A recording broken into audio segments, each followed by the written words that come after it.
up in the car Rod's gonna get, so we're in good shape there. But if everyone will please stand, we're gonna call our meeting to order at 7 o'clock, and we'll start with the Pledge of Allegiance. And if you'll join me in the pledge, please. I pledge allegiance to the flag of the United States of America and to the republic for which it stands, one nation under God, indivisible, with liberty and justice for all. Thank you.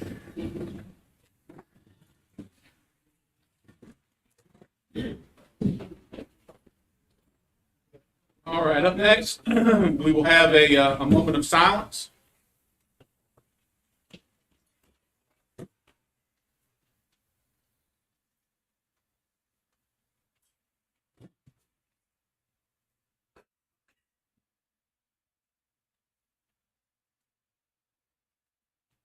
Thank you.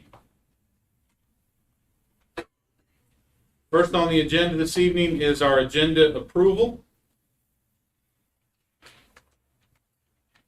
The agenda has been posted to everyone. All the commissioners have had the opportunity to review the agenda. Is the agenda appropriate? If so, I'll entertain a motion to approve the agenda, please. So moved. Motion by Commissioner White. Is there a second? Second. Second by Vice Chairman Garrison. Any discussion? All in favor of approving tonight's agenda? Unanimous. Thank you. Next on the agenda is our consent agenda. Gentlemen, you've all had all that information now for several days for your review. Assuming that there's no need for alterations, I will entertain a motion that we approve the consent agenda.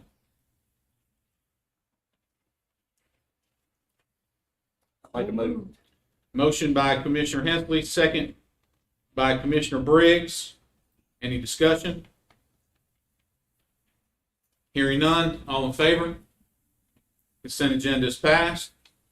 Up next on the docket is our public comment tonight. And let's see, make sure I'm working off the right list here. We have, by my calculations, looks like we've got 10 folks signed up. So each individual will have 3 minutes. The podium is here. Be sure you come to the podium when you speak. The clock will start when you start. You'll have 3 minutes. The microphone is there so people can hear you at home when they're watching on the live feed. Up first is Jimmy Huffman, and I believe it's Anya Brown. Anya Brown, sorry Anya. You'll be up next.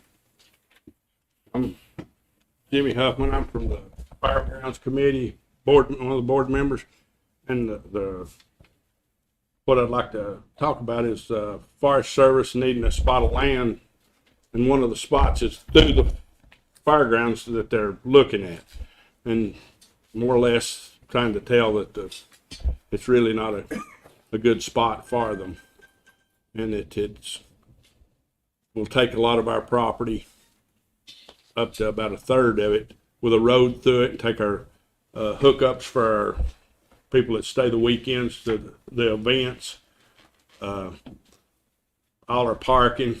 Plus, when they tear the fence down to build the road, it messes with our liability insurance for the fairgrounds. And they've got different spots located, and we'd like to try to keep them all our area that we could for fairgrounds use. We may be a little quicker than we needed to be here for being that they hadn't spoke for what property, but another reason being is why if they do get the property and we're having an event, the way the parking is, they'll never be able to get out of there the way the parking is. I mean, we have to park all the way down to Long Branch Road sometimes, to get for the 4th of July and the fire that we have. And the other events are getting to be more popular in the county. And we'd just like to sort of say that we need that property later on, maybe that we could use it, later for the fairgrounds, but being it's behind us, there's no access to it as of right now, but through us. And we'd sort of like to maybe take that off their radar so we could keep it for ourselves and later on use. But as far as it being not a good location, really, far, we don't feel like through our property, you know, to try to get to it. Understood. And we've got a little thing I'd like to give you, Stan. Come on, you bring it on. Thank you.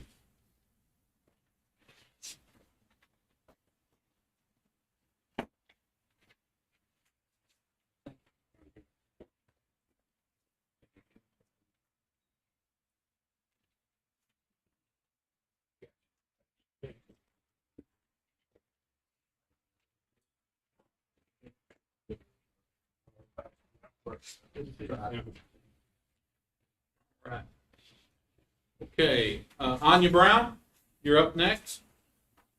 Katie Peel, you'll be after Anya. You're on deck, so to speak.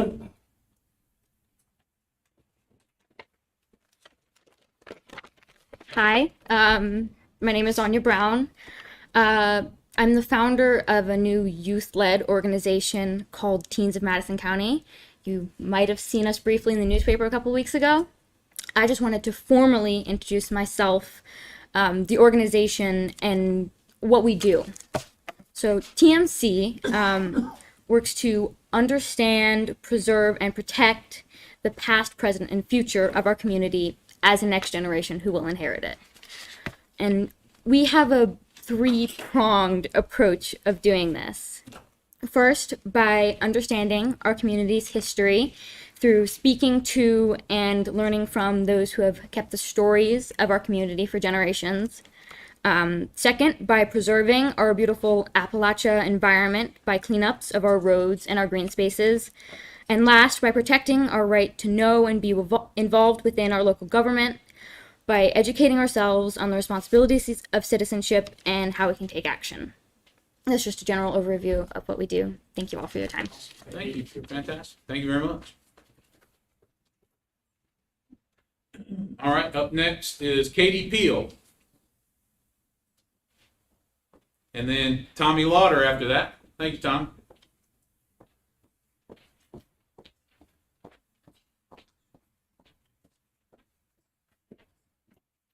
Good evening. How are y'all? Well, how are you? Good. I'm with the Madison County Youth League Baseball. We just wanted to come before you guys tonight and kind of let you know what we've been doing and what we want to ask of from you all. So this year has been our biggest season yet. We have 233 students from our county that have signed up to play baseball. This is a huge year for us. I'm actually the sponsorship lead for the league. We have a board member seats now that are community volunteers that have, usually parents that have come together. So as a community, these are businesses in our community, parents, community members. We've raised almost $25,000 as the league. With that, when we approached the county with just kind of other statistics in our area of other counties, for example, Yancey County, they have a $900,000 budget for their youth league sports. Ours is $150,000 per year. This year, we were actually able to sponsor 15 students in our county who could not afford to play with sponsorships. Sponsorships have gone towards field upkeep, improvements on the fields that needed to be done.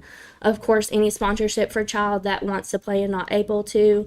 And this has been a huge year for sponsorships, but these are community members and businesses that have come together to raise all of this money for our league, and we wanted to approach you guys to see what can be done as a community member, as a county, to come together in partnership with the league's youth sports so that we can make this the best youth league around.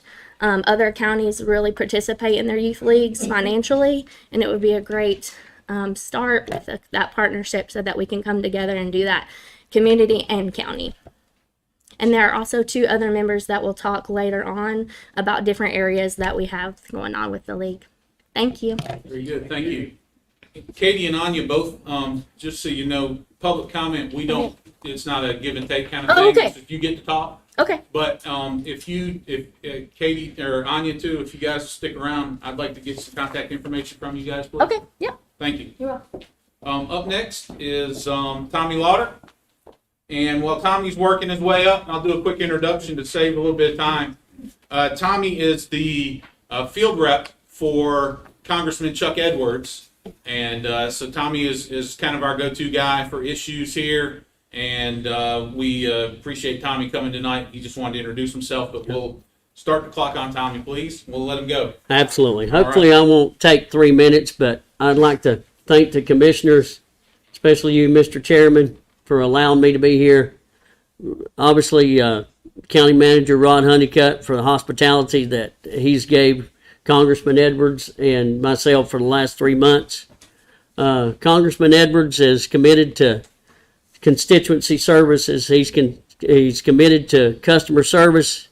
And with that being said, we'll have a presence in the first Tuesday of every month. We will have some sort of presence of office hours, or the congressman himself will be here in the afternoon of the first Tuesday of every month. Just last week, the congressman and myself spent time with Mr. Honeycutt, and we did a couple of tours around. They went to the Bucci plant and come here and learned about the history of how critical this place has been to be able to be a startup for so many great places. We had a wonderful time. The congressman was so impressed with everything that's going on in Madison County. Wants to be very, very helpful to the constituents. And that being said, he's a key component of that is being supportive of the first responders. And part of the first responders of Madison County is the fire departments, and his commitment is for myself and or the congressman himself to be in every fire department in Madison County. So in the coming weeks, with help from Commissioner White, we're going to be there. And the congressman couldn't be here, but he's so appreciative of all of you, and he looks forward to working with all of you. And I thank you for being here. Thank you, Tom. Appreciate it very much. Thank you. Up next on the list is Julie, is it Maccabee? Michael Love. I'm sorry. I did that last time, didn't I? I apologize. Come on up.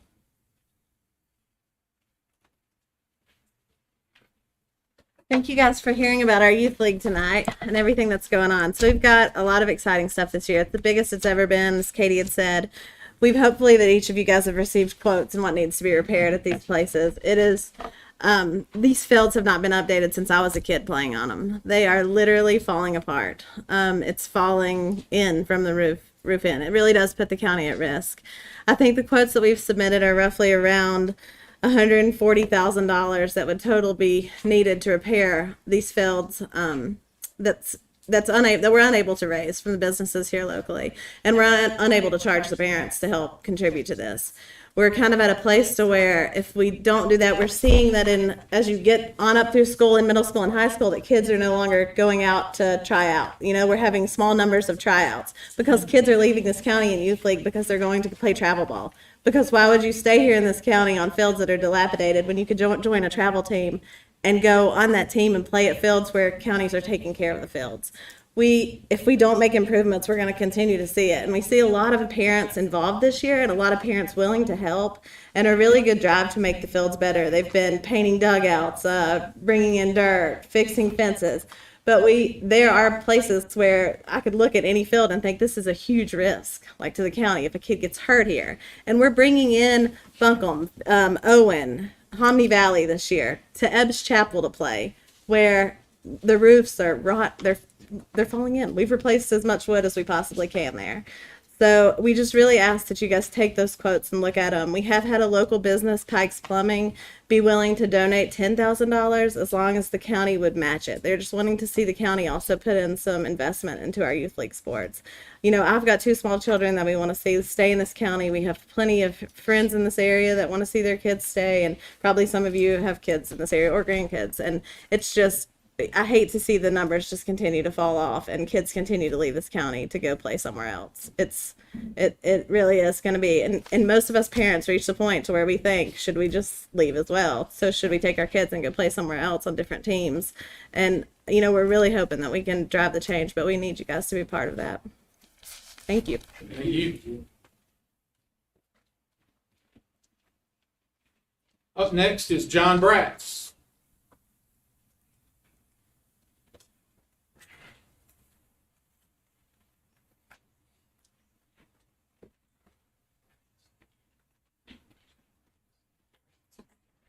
Hello, guys. I signed up and just in case our president wasn't able to show up. So if it's okay with you guys, he knows more about this than I do, and I would like to yield my time to him, if that's okay. Actually, it's not, that doesn't meet our policy, John. Okay. I can do swing it. Sure. Okay. So I'm with Youth League Baseball also. I've been involved a lot with repairing the fields and doing the work on the fields. We've worked really, really hard getting Marshall a game field this year, because Marshall up to this year did not have a game field. They were playing at other places like Mars Hill or Hot Springs. So we spent an incredible amount of time getting Walnut, the community center, up to par to play games, but it's still not up to par to where we can bring in outside counties or even do state events there, because we don't have the facilities to accommodate that. We don't have fences, we don't have lights, we don't have stuff like that. So we have also brought in, like Julie said, Buncombe County, Hominy Valley, all these other places at our one field that can do that, which is Ebbs Chapel. It's the only one that's got a fence that is long enough and has foul posts at the correct side, correct distance, all that stuff. But that field is still just falling apart. Like, water stays on that field because it doesn't drain. It's just a big bowl. The dugout roofs are rotted out. There's wood falling literally off of them that we had to go pull off. There's bullet holes in the fences. There's bullet holes in the light posts. It's falling apart, and we can't do all this. Beach Glen is one of our better fields, and the concession stand, you can put your finger through the wood, like push it through the wood. It's so rotten. So like she said, we raised a lot of money this year and we did a lot of work ourselves, but we can't do it ourselves. We need help. So we're just here to kind of plead to you guys and try to plead to the people of the county to help us get this stuff going. We want our kids to be able to do this. And there's a lot of things that aren't safe. There's metal posts that are broken off and sticking out, that we've had to grind down, all kinds of stuff. And we just plead with you guys to look over that and we're just trying to bring it to light. But thank you for your time. I appreciate it. Thank you, John.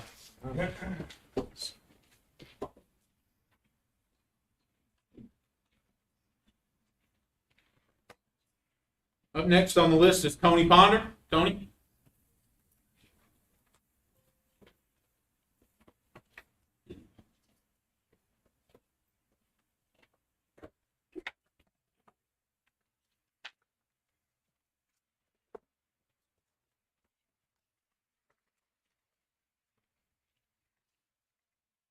Chairman Wechtel, Commissioners, last month I was 15 seconds away from concluding my remarks about the Save Madison County.org blogger. She applied for the Hot Springs Planning Board position. Your policy of limiting public comment of free speech kicked in. This blogger has 26 years of land planning experience, and you didn't, according to their local paper, didn't even recognize her application. I believe this oversight has cost our county a valuable asset. Exposing corruption and malfeasance has its price, I suppose. Last meeting, I complimented you all on a couple of issues. Let me continue. You have removed all reference to the COVID-19 jabs on your website. Great. One can only hope that our health department will do the same. Instead of COVID-19 jabs, what about a protocol to get rid of the body of the jab poisons? Isn't it a health department goal to promote public health and ease human suffering? New commissioner has been appointed to the Board of Health. Commissioner Hensley, I hope that you can determine if our health department is more interested in public health or is it more interested in receiving federal money and grant funding. The feds and grant givers love to attach strings. You can make recommendations. We need solutions on the direction of our health department moving forward. Of course, a course correction, in my opinion, is needed. I'm hearing that another globalist deep state bioweapon pandemic is in the planning stages. We sorely need leadership. Health departments across the country tend to follow policies of Big Pharma. Big Pharma tends to corrupt the media, our elected officials, and federal health agencies. Surely health departments now know the carnage caused by these experimental COVID-19 jabs. So, Commissioner Hensley, I challenge you to do due diligence to find out what can be done. Make recommendations. Our health department, in my opinion, should protect public health. It should not be a flunky for Big Pharma and those forcing a global agenda on us. Thank you, Mr. Ponder. Up next is Glennis Ponder.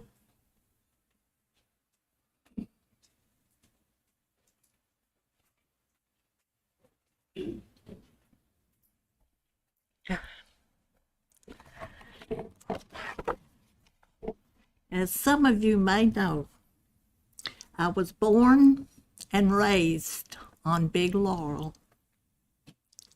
Big Laurel Creek was my playground. Until recently, I had no idea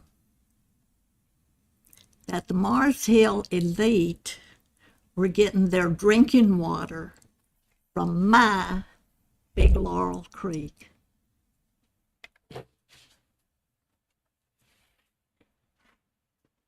Thank you, Ms. Ponder.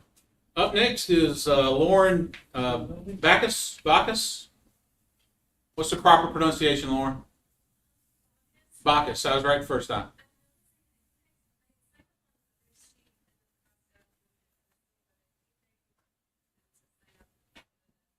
You wanted to talk about the land use ordinance? Okay. Well, you were signed up on there, so we'll forego you here this time, and we'll recognize you on the next one. How's that? And Bonnie Whitener's the last one signed up for public comment. You were the same deal, Bonnie. I kind of wondered about that. Thank you. All right. Very good. So that concludes our public comment section, our portion at this time. And up next is me. We have a proclamation to recognize our public safety telecommunicators. This week is National Public Safety Telecommunicators Week, and it's observed the second week of every April. Has been set aside to recognize and celebrate the work of our telecommunicators and to honor the personnel dedicating their lives to public safety, helping to save lives every day. Throughout this week, we honor and thank those telecommunicators who serve in this demanding profession. And I have a proclamation to read in order to recognize our telecommunicators. And I wanted to also,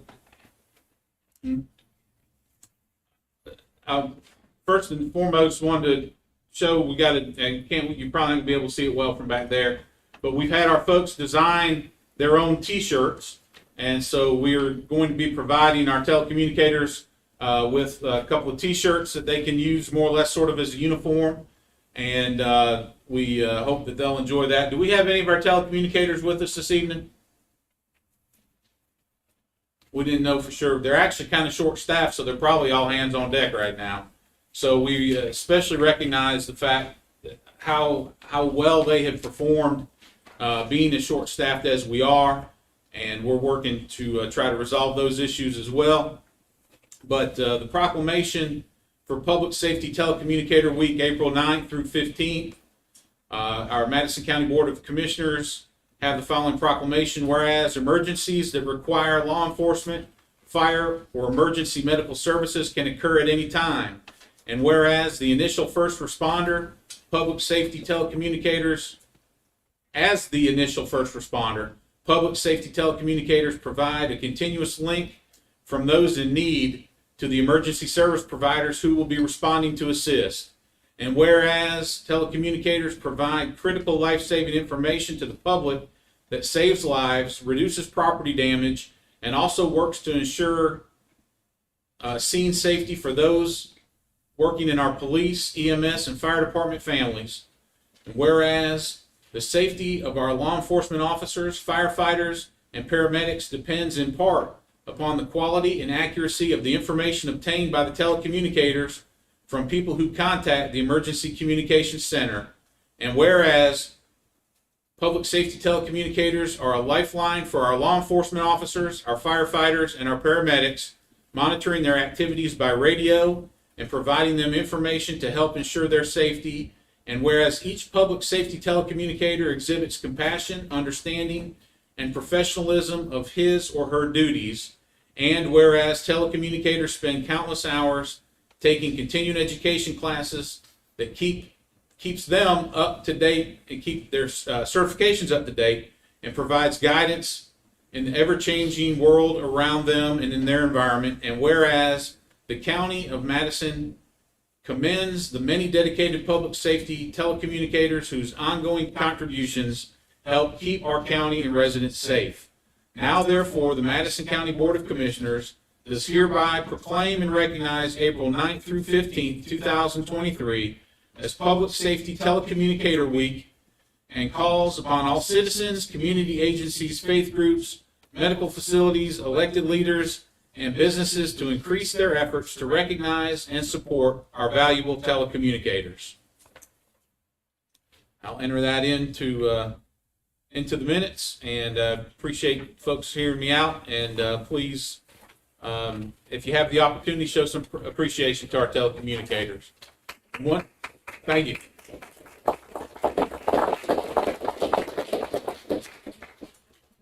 And one other thing before we move on, just to mention the folks that were here with the Parks and Rec questions and concerns and everything. We've had our county manager has spoken and had met with our director of Parks and Rec, and we appreciate the information that you've provided, and we're doing our best to try to address as many of those issues as we can at this time. So anyway, just wanted to let everybody know that as well. And moving on, next we have our public hearing for our Madison County Land Use Ordinance. And let's see, first up, is that going to be Brad or John Knorr? For our presentation of proposed land use ordinance amendments is Brad Guth. I'm sorry. Okay. You all have a draft in your packet. I'm going to go through a couple changes from that draft that we made after the last meeting that we discussed it here at our work session, and the work group met and made a number of changes to that, and we'll go through your. So we don't have a revised hard copy. There's Copy in there. I do have a revised hard copy. It does not have the final. Amy will actually be throwing that final language up on the screen for you so you can see it.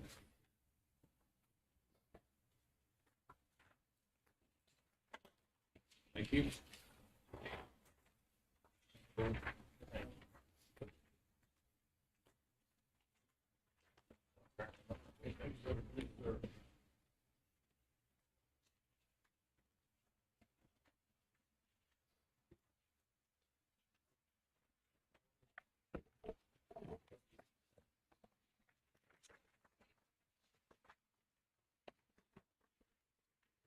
All right, well, we'll go to, unless there's any questions initially or comments, we'll go to section 810.3, which is requirements for applications.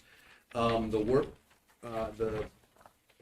Board of Commissioners at their last meeting wanted to change that requirements so that a site plan was not required, but just a sketch plan. So we changed that requirement, and you can see there in 810.3.2 that instead of a site plan, sketch plan and photos would be appropriate rather than the site plan. And this is to make it easier for not only existing businesses to comply with the new guidelines, but it will make it easier for the new applicants as well. So they'll just have to do a sketch plan and provide photos. The same with the 810.3.3, the elevation drawings, or of course, if you already have an existing business, it will be, you will be able to provide photos of your existing business.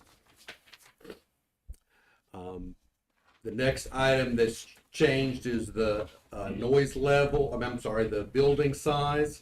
You can see we've taken that building size requirement out of the requirements. And then, of course, renumbers the remaining items.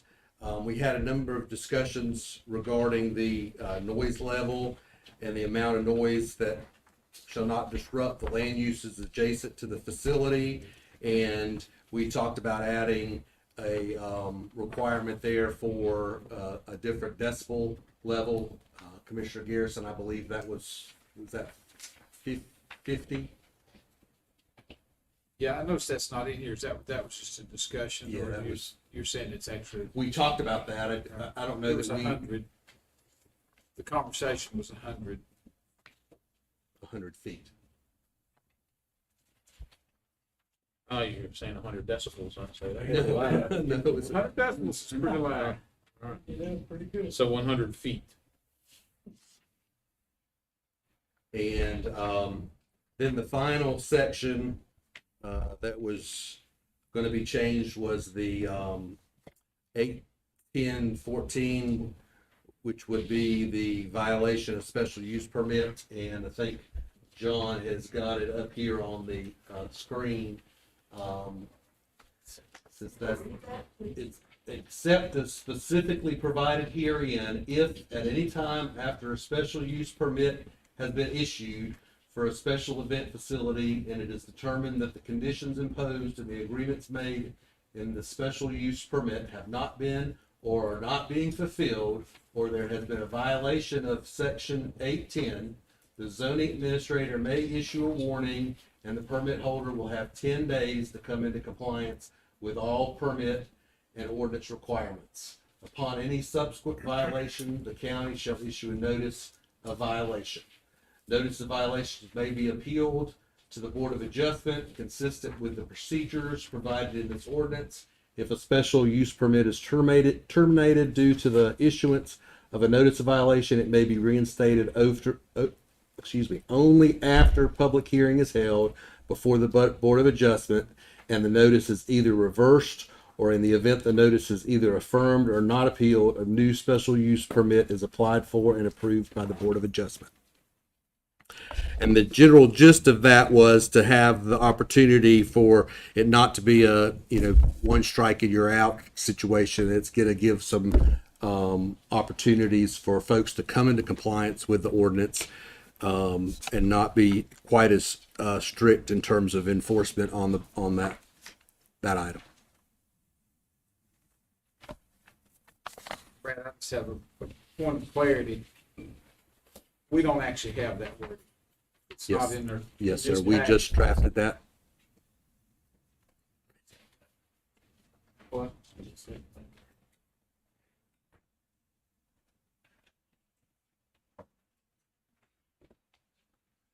Yeah, I'd like to be able to have a hard copy of that. When Okay. did you all do that, today? Yes. Was it open? Did the public have a chance to see this?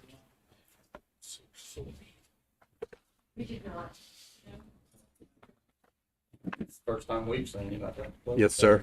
We've seen it.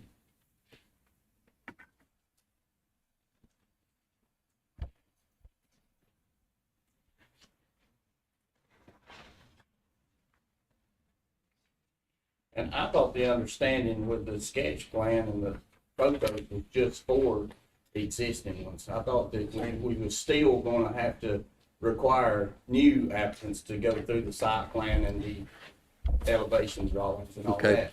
So did that change too?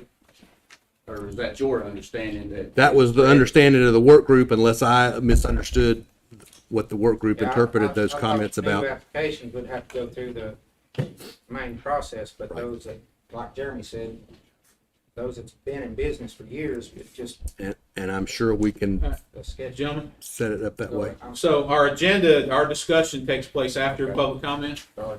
So we need to stick to the agenda. Brad, is there anything else in regards to your presentation specifically at this point? Or are we ready for No, public sir. comment? We're ready. Ready for public comment? Yes, sir. Thank you. All right, up next is our public comment portion for the public hearing for the land use ordinance amendments. And up first for that is Tony Ponder. Mr. Ponder. Same rules apply, everybody, 3 minutes.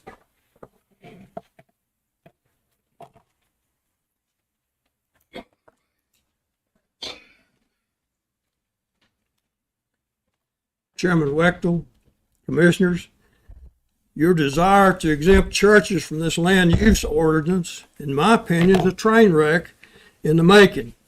Many of you want to assist our church groups, and that is commendable. But you know, some folks are wanting to take advantage of this ordinance with the church exemption, and they may not be as honorable as you. Let's say a sleaze group files a IRS 5013C or a state farm as a church, state form as a church. If you deny their application, in my opinion, you will open yourselves up to a lawsuit. This change in the land use ordinance would mean that by representing themselves as being a church, they could be exempt from this ordinance. Furthermore, what would keep Hoodoo or Hindu, Buddhist, witch, devil worship, or Muslim religious groups from getting this exemption? All our county needs is several cults or fanatic religious freaks frolicking about the county, causing a nuisance. I know your intentions are admirable, but do we really want to open up our county to questionable cults? Believe me, there are unsavory actors that will exploit this religious exemption if you allow it. If you may want to trash this whole ordinance if that happens. I don't think our church groups will be happy either. Not when this zoning change is exploited by unsavory religious cults. I'm not a lawyer, but if you pass this ordinance with this religious exemption, how can you deny any group a request when they claim to be religious? I believe this is a legal can of worms. Why don't your high-priced county-paid attorneys explain this to you? You know you might need to take a long look for a new set of attorneys. Did your high-priced county attorneys point this ordinance flaw out to you? Maybe they didn't want to point it out. A lawyer's livelihood, it seems, lies in litigation. And another thing, why wasn't this complete before it was presented for a public hearing? Thank you, Mr. Ponder. Up next is Ken Kashuba. Ken? Did I pronounce that last name right, Ken? Very good, thank you. I'm trying. Just don't call me later down. No worries. First, I'd like to say thank you to everybody that has been working on this, whether you came out to the house, took some readings, called when there was an issue going on, had the emails. It's appreciated more than you know. But the question was asked earlier if the public had a chance to see this new revision. No, we haven't. Plain and simple, we have not. The other day, I emailed the group with about 7 different points. I'm not going to go through them all. Hopefully, you'll all reviewed them. And really consider adding some of these things, like things leaving properties, like Chinese lanterns or balloons. That doesn't sound like a big deal, but it could be a fire hazard. It could kill an animal. You know, a lot of us do have livestock. If they eat a balloon, they could die. Things like the time frames from 7 a.m. to 10 p.m. with that much noise, that's a long day. I don't care who you are. And only to drop 5 decibels after 10 o'clock, that's actually going to make our lives worse. So please really consider what you're about to consider putting in place. And if the public could have another opportunity to see the new draft, I think that would be a good idea before we actually move forward on this. Thank you very much. Thanks, Ken. Up next is Gloria Sunquist.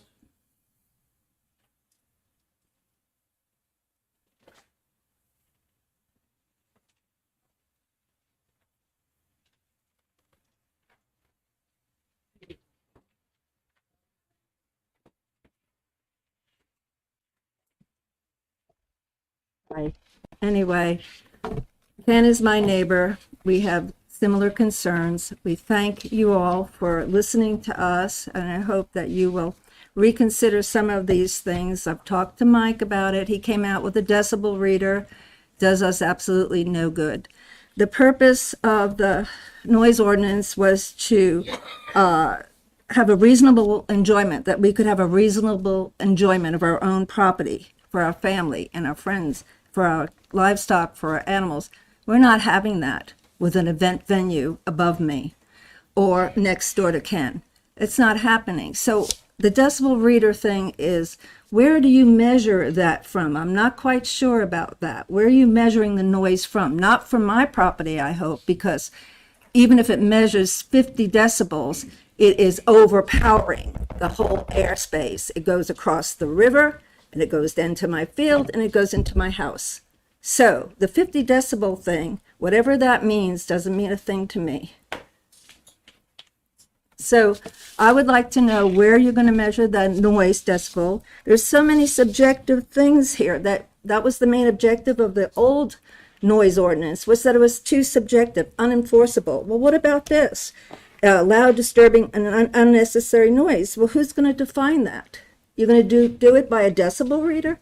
I don't think so. It's like, I had a friend that was a nurse, and if you didn't have a fever, you weren't sick. But you know when you're sick.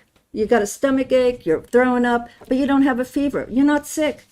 The same thing with the decibel reader. Don't say to us that it doesn't measure this amount, the noise doesn't matter. The hours, again, with Ken and myself, we've been blasted out from 2 in the afternoon. And with this, we'll give it more of a license to blast us out all day long. So I really wish that you would reconsider and try to, we will try to live peacefully with everybody. And that's what we have tried to be, good neighbors. Nobody wants to go against the business. We just want to live compatibly, to be compatible in the area that they are placed. They're in a residential area with cows, houses, people, families, and other assorted things. They really, it's amazing that they could even be there. So we're not Asheville. We shouldn't have to put up with an Asheville event. I'd just like to wish the other events, venues that don't cause problems. I'm sorry that they get we're not against event venues, just not wanting to hear the noise and the ramifications of what they've brought to our community. Thank you. Thank you. Thank you, Gloria. Up next, Lauren Backus. Lauren?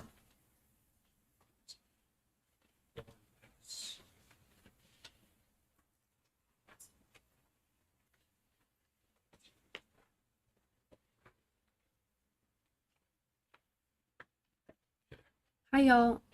Thanks for all the work y'all do. Thanks, everyone, for showing up for community government and your neighbors who can't be here.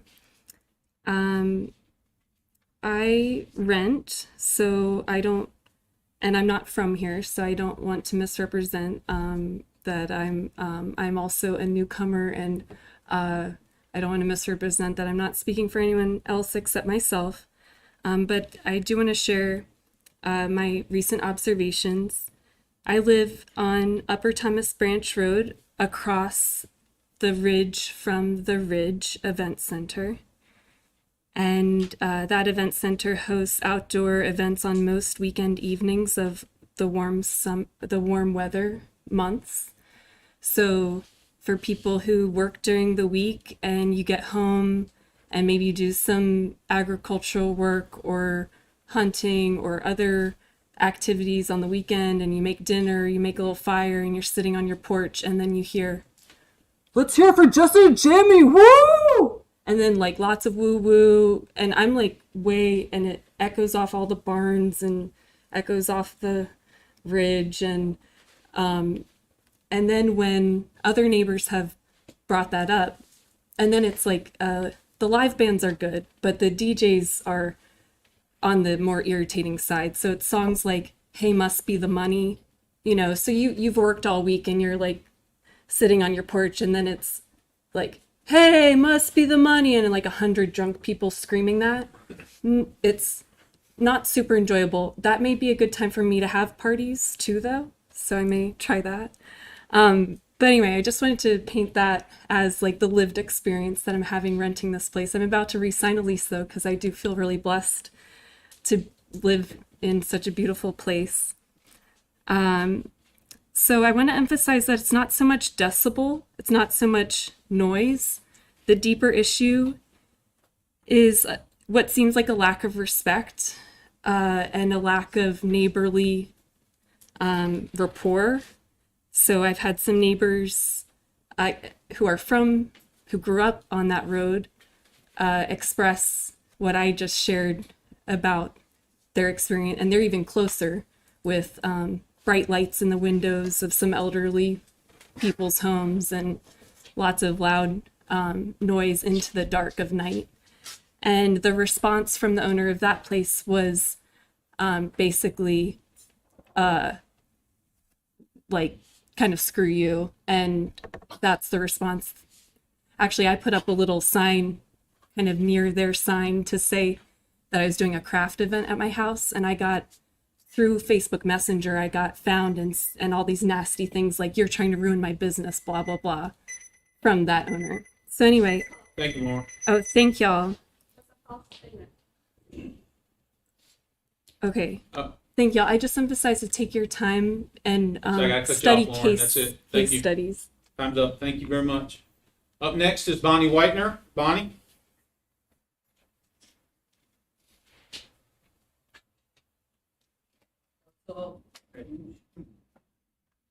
How are you, Bonnie? I got a broke foot, but I'm good. All right. So I just want to say to everybody that's here against the Ridge and other venue spaces, there's way more venues in the county than you guys probably know. I personally know of one that's not even on the radar, and they have weddings, parties. There's rental houses through Airbnb that book college kids, grown adults that just come up here to get trashed. There's no neighborly complaints on that. And that's in a residential area. That's also a business through Airbnb, which are all over the county.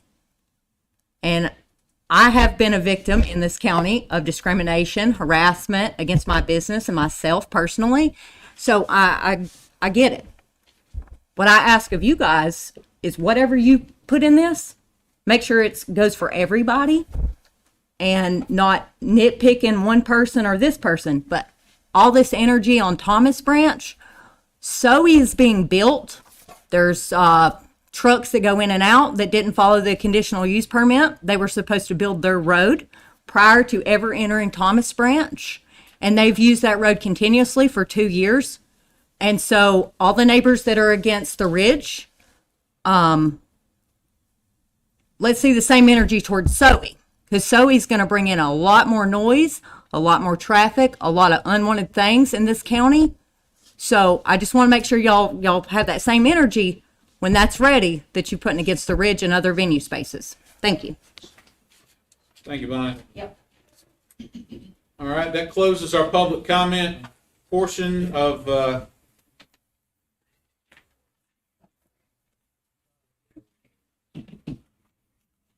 Is there, before we close this out though, is there anyone else from the public that would like to speak on this topic? Yeah. Hang on. We'll take you, we got 2. Am I looking at, am I seeing it right? 3? All right. So we've got 3 more people that are going to come up and talk. Elaine was the first one to stand up. So Elaine, come on. Please introduce yourself to everyone and make your comments. 3 minutes, please. Hi, my name is Elaine Robbins, and as some of you may know, I like to know what's going on. I tried to get copies of the most recent draft.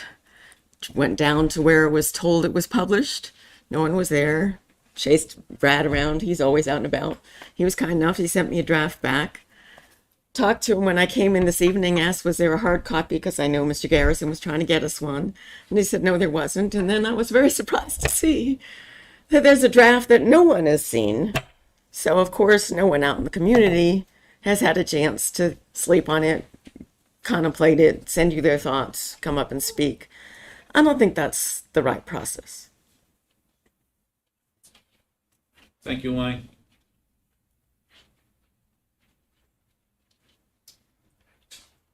Come on up, sir. How are you? Well, I'm doing good. Thank you, sir. Please introduce yourself to everybody, and then.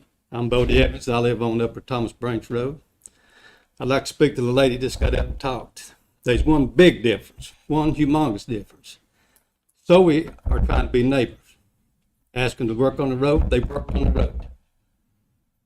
Ask them to get a water truck, they got a water truck. They make a whole lot less noise doing a $100 million development, or what they're doing, the Marta does, with one wedding. It's no comparison whatsoever. And that's all I got to say. Thank you, Bodie. All right. All right, and was that Ryan Cody, the last one? Elaine covered the issue that I have. Thank you, Ryan.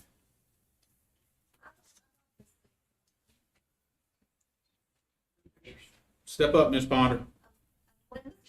So wait till you get to the microphone. Nobody can hear you. Well, I can't hear when you get up here to the microphone either. Anyhow, nobody has mentioned that housing development that you can see from the interstate out here. You know the one I'm talking about?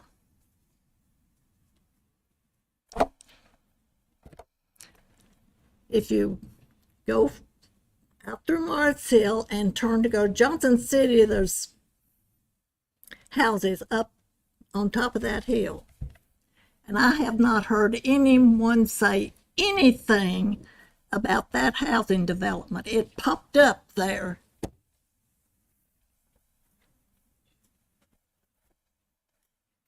Thank you, ma'am.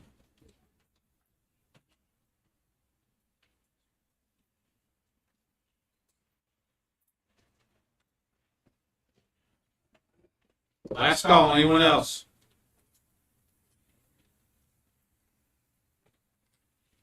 All right, that will officially close our public comment portion of the hearing. And at this time, I will open the floor for discussion among the Board of Commissioners. And gentlemen, I believe I cut you off previously, so Alan, you've got the floor first if you would like it. Well, you know, we just now got this. I don't think it's fair that the public has not had a chance to see this. I do agree with some statements. As I told you all in the last meeting, the church and religious institutions, I know what we're trying to do there, but it does scare me to exempt that. Just, I don't know how to word that correctly. There are institutions that will come or have already come under the name of a religious organization. So I just think we need to think about that just a little bit. But the biggest thing right now is that the public, we just got this new revised thing tonight. I don't know if it's something that we can legitimately vote on tonight or not.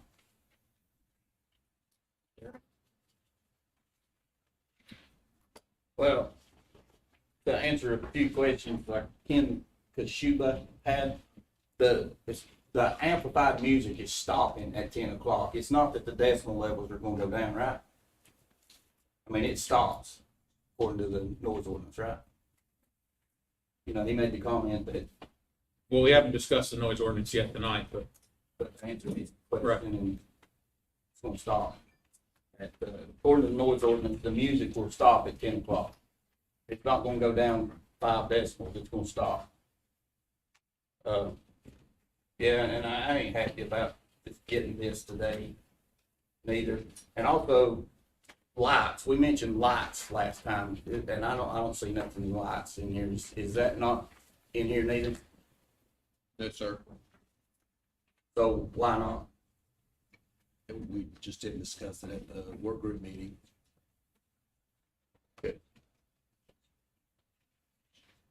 And then, of course, what was it we discussed about the sketch plans? I thought we just, I kind of agree with Jeremy. I hope I'm not putting words in your mouth. I thought we talked about the sketch plans being for just those that had been in business. And those that's new coming in, going through the whole process. Through the zoning board or board of adjustments, whichever. That's how you want it, and the attorneys say that's workable. We can certainly put it that way. Okay.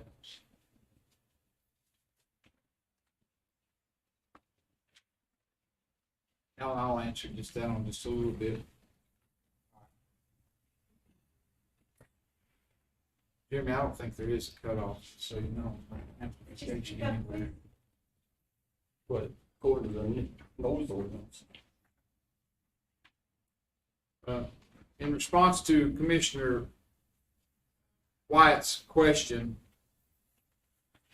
the discussion was, and I want to explain a couple things. This is a draft. I'm in the same situation as everybody else here, although I have preview to the discussions we had, and we'll have our legal counsel advise as far as the requirements we have with that at some point. But in regard to what you see, this board has the opportunity to do with it whatever you want to do with it.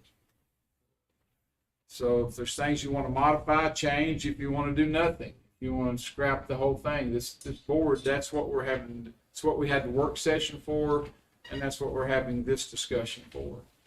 So just keep that in the back of your mind. As far as we had a discussion in the work group regarding the requirements of presenting a site plan or a sketch plan.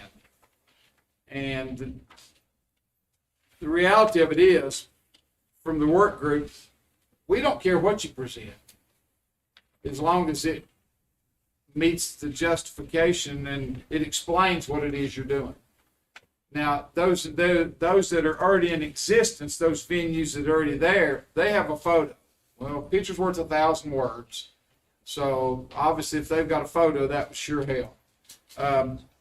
If you want to present your sketch, or if you want to pay an architect to do a drawing, as long as you convey the intended purpose and it fulfills the obligations of this requirement, when it comes to the narration, the site plan, and what's the other one? The elevation drawings, as long as you can present those, as far as the work group, we didn't care how you presented it. If you want to spend $10,000 and do something really nice, that's good. If you want to do it on a sketch, as long as it conveys the requested information. So that's the reason that we just said, as long as it conveys the requested information, that affords those that are already in business the opportunity of not incurring a huge amount of expenditures unnecessarily. And then the flip side of it is, if someone wants to come in and set up a special event venue, it also keeps them from having to incur a lot of additional expenditures if they can convey that information in a different format. So, and that's a discussion the board can have as far as how you look at it. For me personally, I don't care if it's in crayon, as long as it conveys the requested information. As long as our Board of Adjustments is given sufficient information to where they can know and understand what it is they're considering. They deserve that ability. So I know that we had the planning board, Jared spoke the other day and spoke to the fact that most of their drawings are hand-drawn. Obviously, we have the benefit of those that are already in business to be able to snap a photo and, you can look at that and see. But that's the reason it says sketch for this to be included in the site plan and the narrative for the elevation drawings as well. There again, if the board wants to entertain that discussion, it's a perfectly legitimate discussion to entertain. Sometimes government has the propensity to require things that may or may not be necessary. So I think for us, the question is, what would be necessary for our boards to accurately, for the person to articulate accurately what it is they're intending to do, and what would our boards require to make sure they understand that articulation?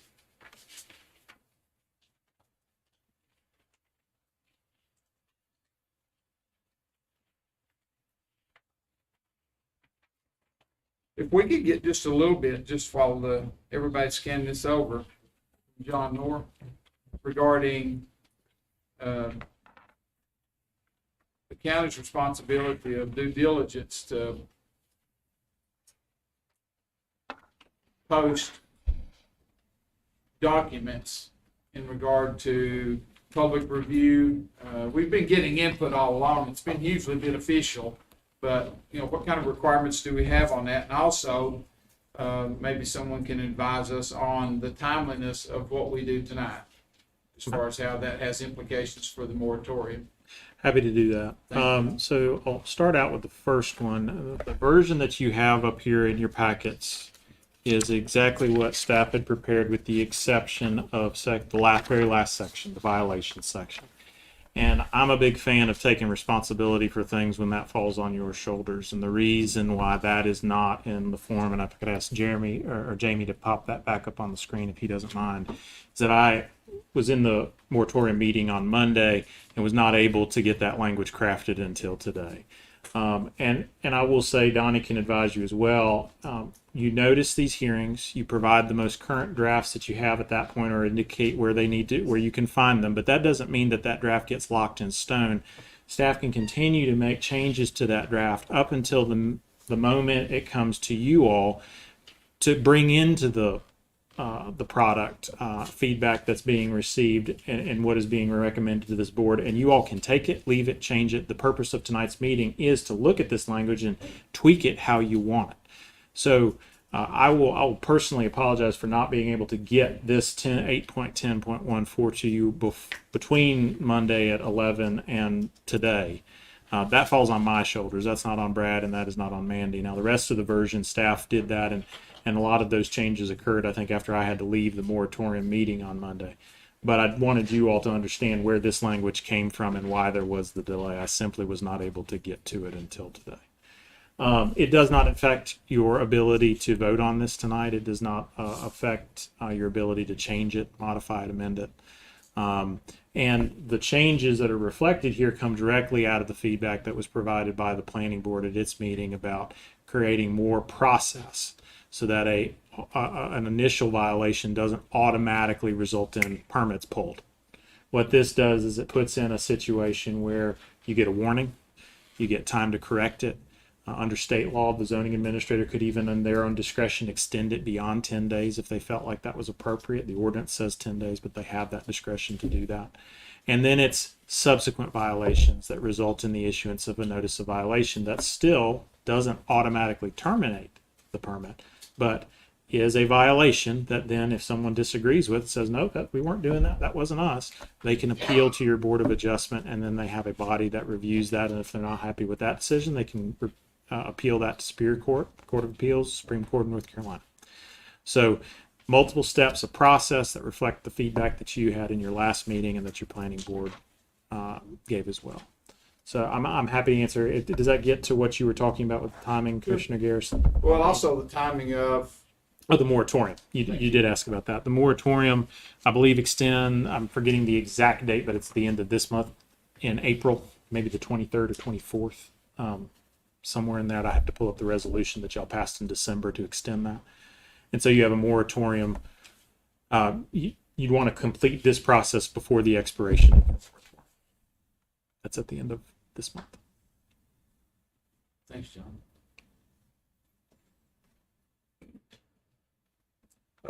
Just as a point of reference too. Oh, I'm sorry, go ahead. I did want to hit on something else that had come up in public comments so that you do have complete information about that. The exemption that is in this ordinance for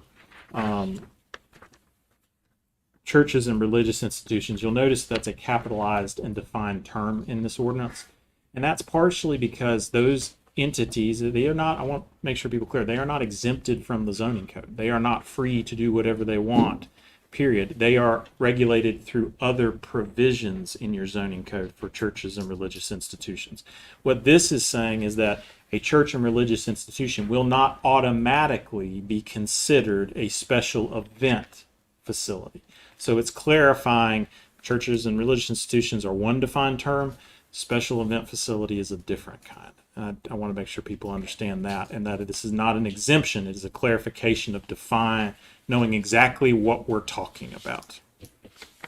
Otherwise, if you were to just have it, if that exemption wasn't there, conceivably someone could read this ordinance to say churches and religious institutions require a special use permit in order for operation, and I'm sure that is not what you're intending through this as well. It's a clarification. That's good, good explanation, John. Thank you. Also, the draft you have here, don't get that mixed up with this. Right. Your noise ordinance What versus. you're looking at with this one is the last section. It's the revisions that we received from community input, from and also from the planning board as well regarding the violation process. So.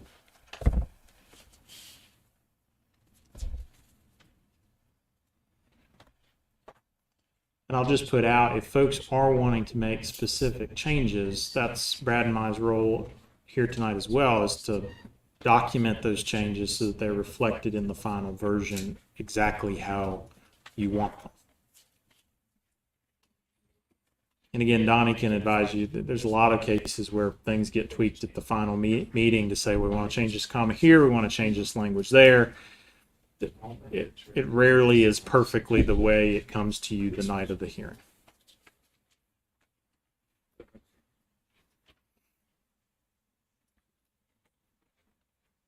So there again, Brad, you can clarify this. This draft for draft 5, dated 4/11/23, is the most current draft with the exception of the verbiage for section 8.10.14 on the enforcement. Which is up here on your screen. So all this draft with all the red on it, all that's for is to show you that. So this is all it was. Essentially showing you how this has evolved and the feedback that has been incorporated and shared with you.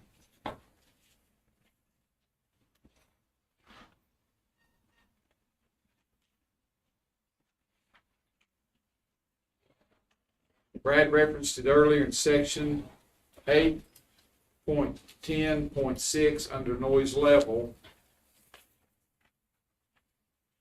There was discussion based on our findings on decimal levels about setting a decimal level of 100 feet at 45 decibels from the source of noise for special event venues. That's permitted special event venues, not the noise ordinance.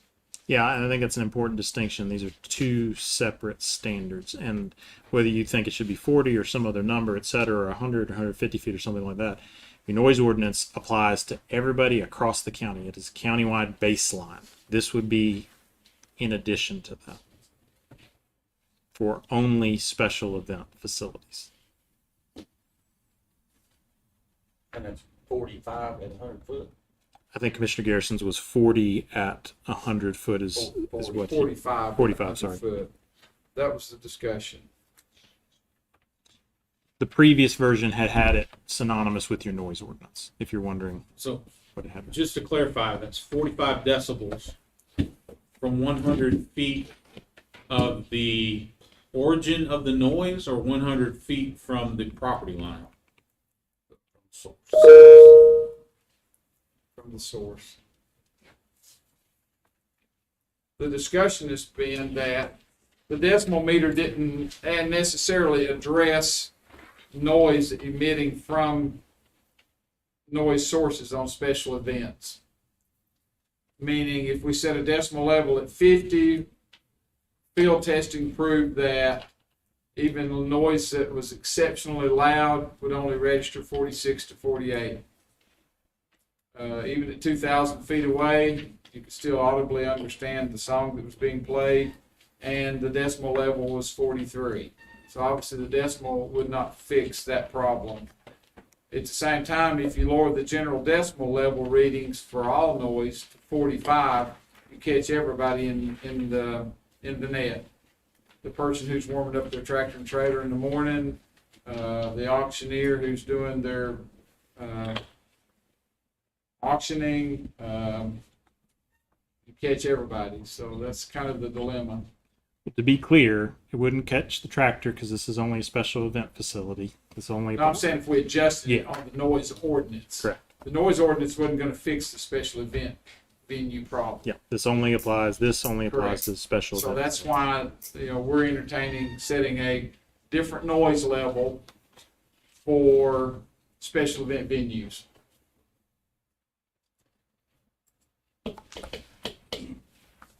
We had a long discussion about the ability for venues to still be able to function and to be able to have events, to even utilize amplification to have those events. But to ensure that that amplification doesn't unduly disrupt the community within which that venue has been permitted to operate.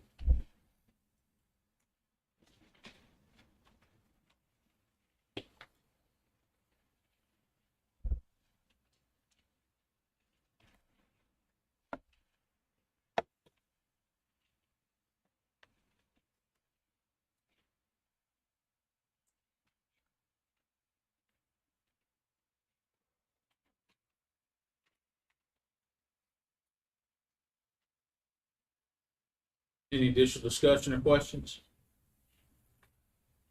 So just to make clear, so if the Ridge is playing music, who do they call? They call the law, right? The way this process works is they're going to call deputies, law enforcement would be dispatched to in whatever priority they see fit. I mean, this doesn't prioritize this over some other more important law enforcement matter. They would be dispatched. They collect the evidence. That could be a decibel reading. That could be other observations, all of the essential evidence. That's then turned over to the county through the planning department for them to look at everything that's collected and make a decision on whether, and I'm talking about the noise ordinance here. Your special use permit, your question was kind of about the noise ordinance, not the special use. No, I'm talking about the special use. Okay, so in that context, you have to apply for the special use permit. It's not a call law enforcement sort of thing. If you're going to be operating a special event facility, you would have to get a special use permit to operate that facility. Right. Yeah. But that's what I'm saying. They've got the special use permit. Okay. They're operating a wedding venue. Yep. So they're playing their music loud. Yep. Neighbors calls the law. Yep. They come out there 100 feet from the source, get a 50 decimal reading. So then that's a violation. That would trigger it under the language that's floated for the noise level provision, correct? Right. So then they contact Brad. That's right. This event venue has violated the special use permit. And I want to be clear, the deputies aren't going to make a determination about special use permits. They are only really involved in enforcing the noise ordinance, and obviously they could have evidence that would be relevant to whether a violation of the special use permit has occurred, like what you just said.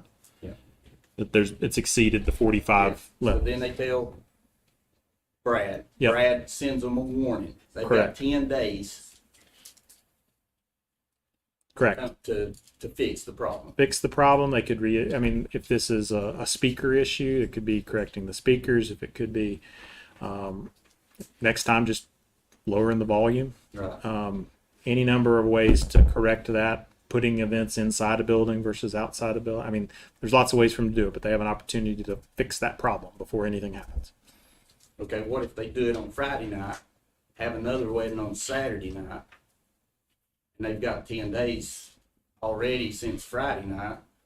So what happens if they do it violated twice within 2 days? What they're likely, and I think it's a real possibility. I think what you're going to end up is, let's say if a deputy goes out on a Friday, collects the information, goes out on a Saturday, collects the information, come Monday, all of that information is going to arrive on Brad's desk or whoever is facilitating that role.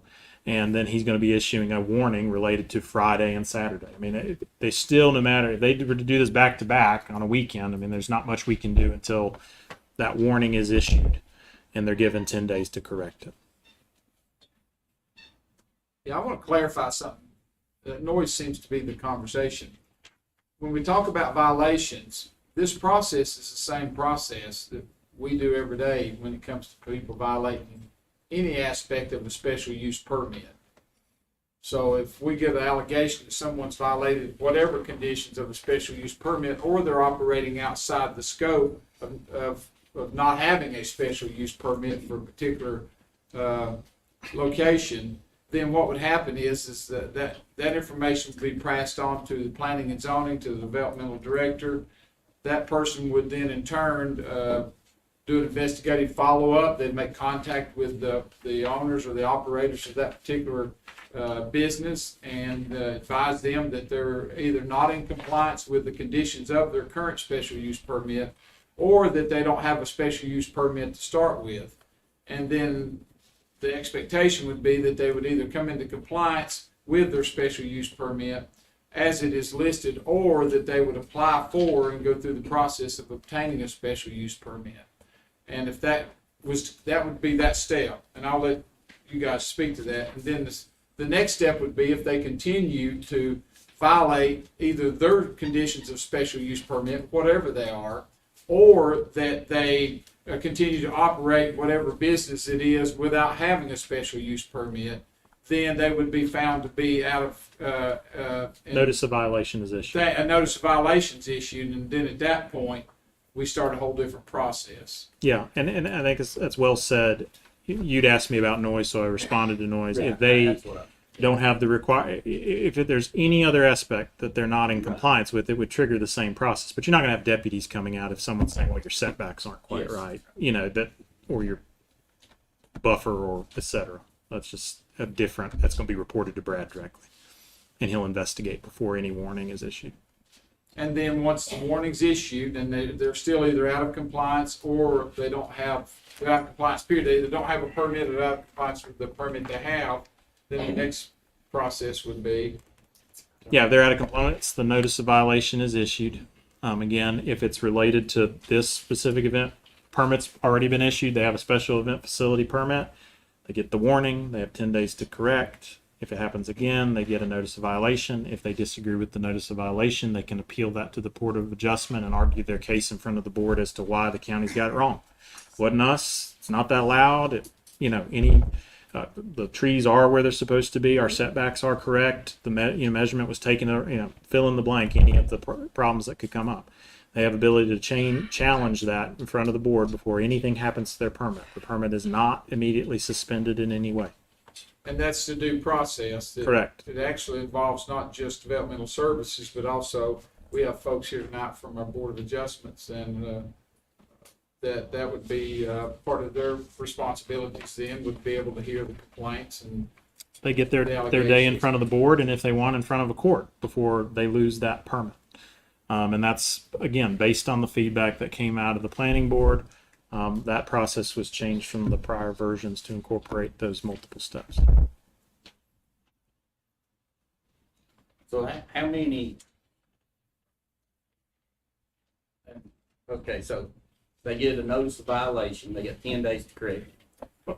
Warning, is not a notice of violation. It is a letter that says, hey, warning, it looks like you were not in compliance. You need to make sure you get in compliance within 10 days. It carries no weight. It's just a warning to let people know that there's a problem, and then they get to correct it. After that, if there is a subsequent violation, then that results in a notice of violation. And that's the one that they can appeal to the Board of Adjustment. Trade-off. I mean, one of the things that by providing more of the due process here, let's think about what happens when someone appeals something. So if you get a notice of violation, they appeal it to your Board of Adjustment. Board of Adjustment's not going to hear that for another month, at least, because it won't get queued up to the next month. There'll be a hearing based on that. They have the ability to appeal that to Superior Court. They have the ability to appeal that beyond Superior Court to the Court of Appeals. And so by giving these multiple steps, the prior version was trying to prevent someone from continuing to thwart the county's regulations over and over and over while they were in the middle of an appeals process. So that was essentially the rationale in the prior version for having more teeth and immediacy. And what would happen is to prevent people who would use the appeals process as just a way of continuing for a season and dealing with the costs at the end of it.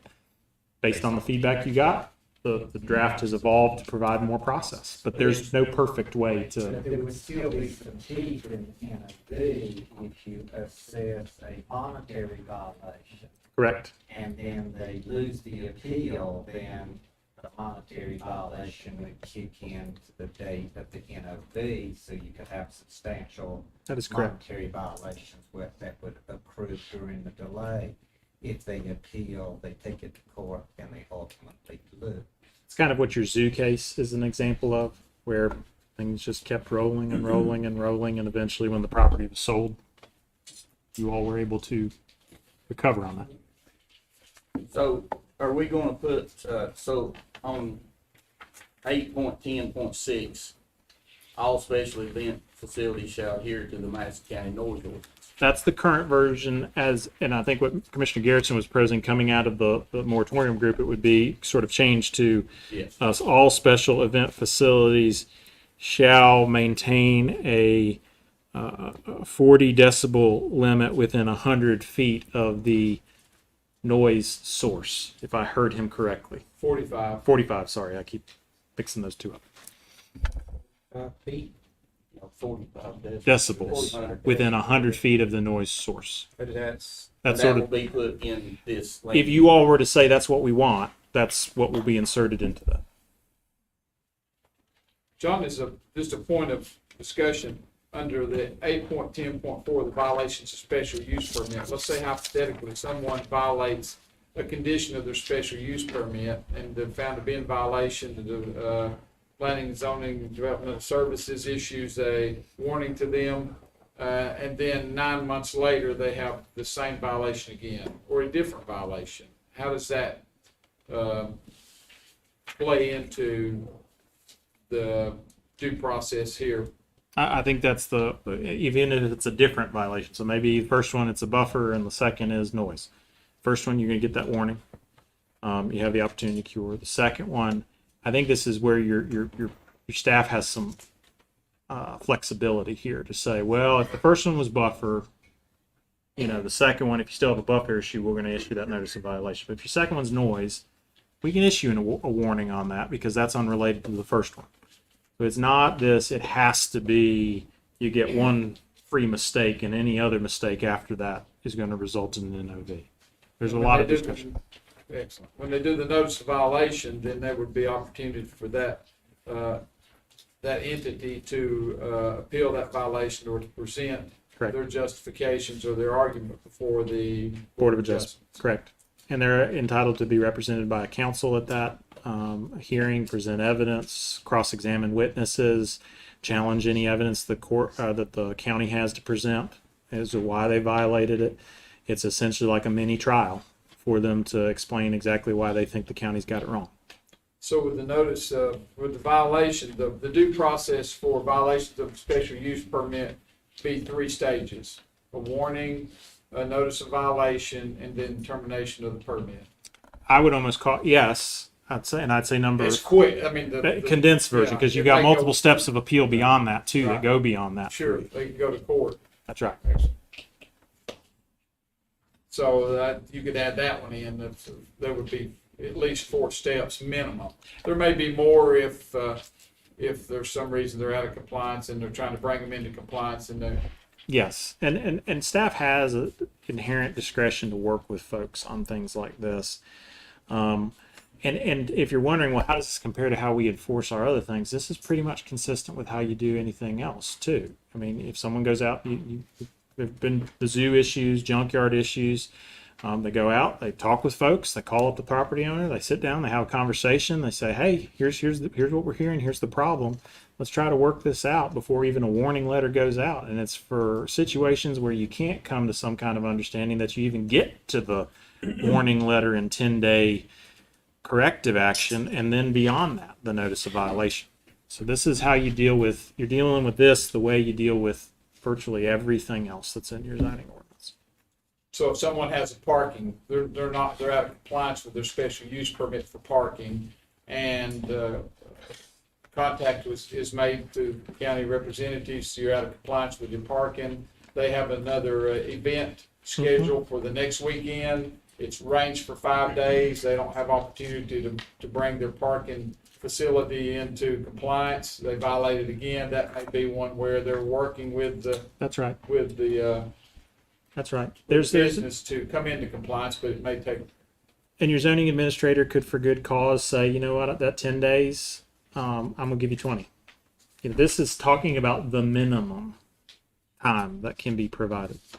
Now, if there's an outer range on how much time you can have, because you have an obligation to enforce your own rules and ordinances, but they've got the discretion to give more time if that's needed.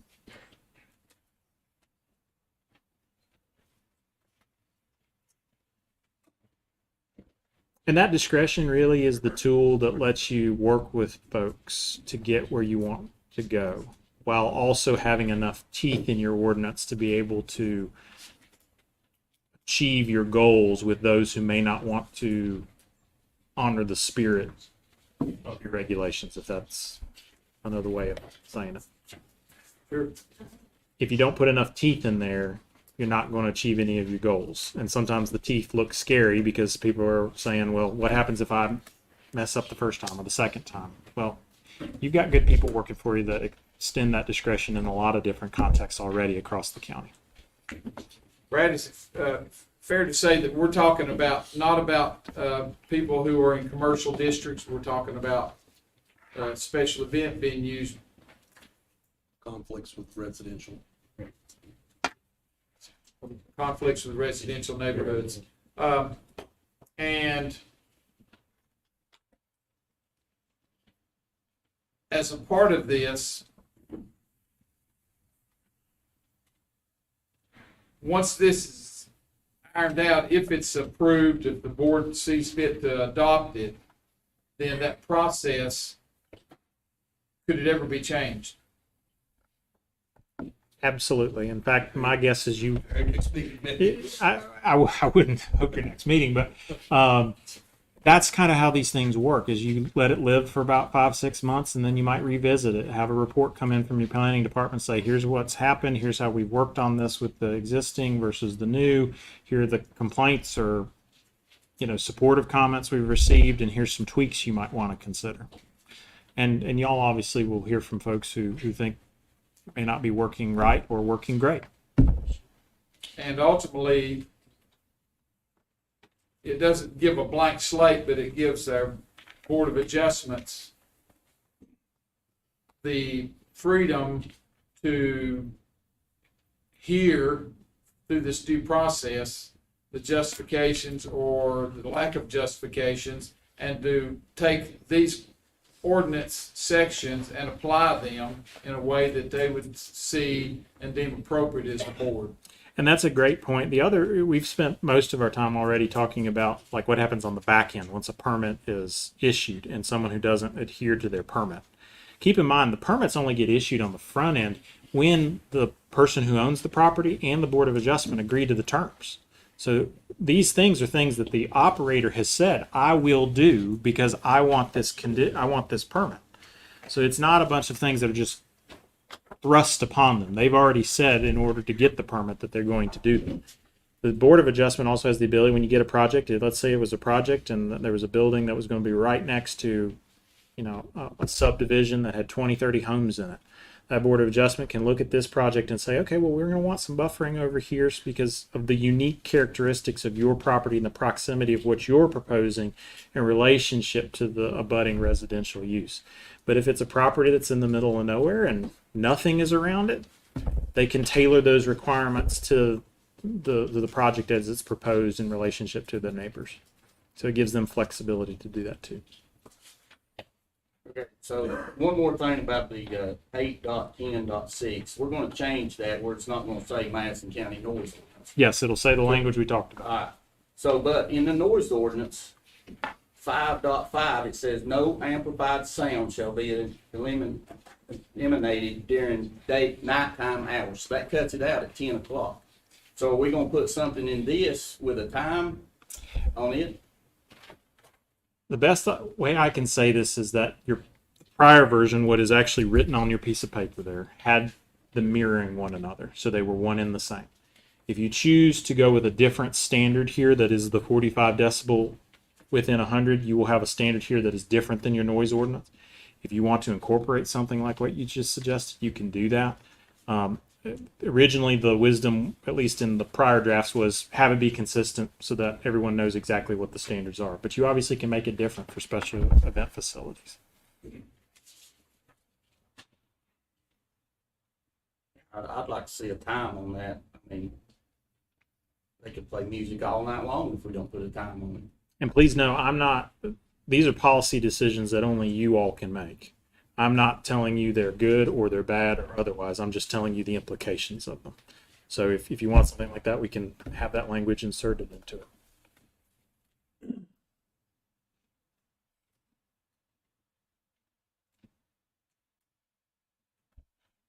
it. How does this how does this conform with our comprehensive plan? Is there anything about it that would be contradictory to it? No, I think it's very appropriate for the comprehensive plan and what we're trying to accomplish through that. The hours of daylight to dark, the definitions, are those consistent with state standards and with general standards? We're talking about the noise ordinance. I'm sorry. We switched. Yeah. Yeah. Thank you. So in the noise ordinance would be enforced from those evening hours for the 10 o'clock. Because that's, the noise ordinance is going to be countywide.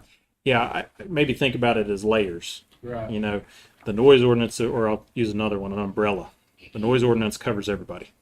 Okay. So this is just a smaller umbrella under the noise ordinance that only applies to special event facilities. And that's just the actual decimal levels that's As I understand Commissioner Garrison's suggestion, Chris. Yes. So the time will still be there. Yes, because the noise ordinance covers everybody. Gotcha. So the biggest, not the only complaint, but the biggest complaint that I hear is in regards to the noise that comes off of the special event properties and affects, offends, disturbs surrounding residences.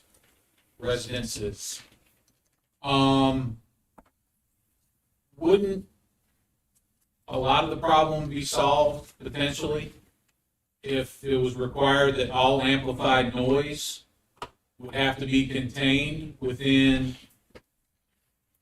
a structure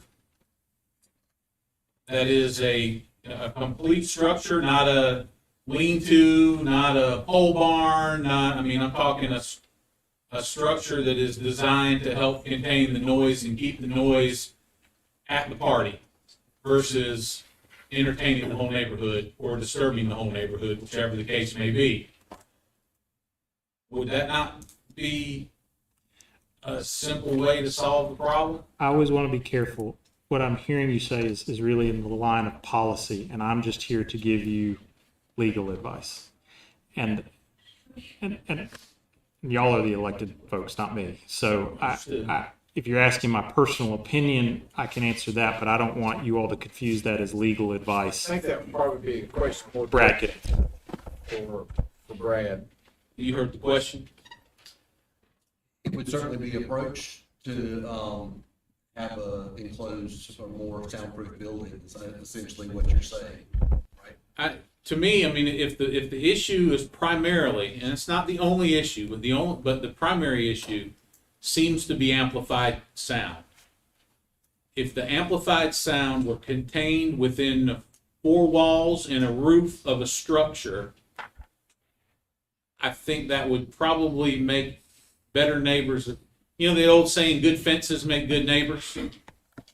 I mean, this is, similar to the standpoint of you've got four walls, you've got a roof, and I'm not talking, I don't mean a tobacco barn where you have as much gap as you do wall. Yeah, and I think that would be the thing that we'd have to address, is that there are existing facilities that are former tobacco barns. Right. Yep. And how you would, and I know that some of those existing facilities have tried to address that with sound insulation and those types of things in those existing buildings. But if you have three walls, and you only have three walls, then all that does is just channel that noise in primarily one direction. Bass is non-directional, but the rest of it would go basically, essentially, out the open wall. Mr. Chairman, to your point, that does address the noise aspect. Other things that did come up in the process is, as is highlighted here, parking. Correct. At large events, we're not just talking about a wedding event facility. This could be someone who turns their field into a concert venue twice a year.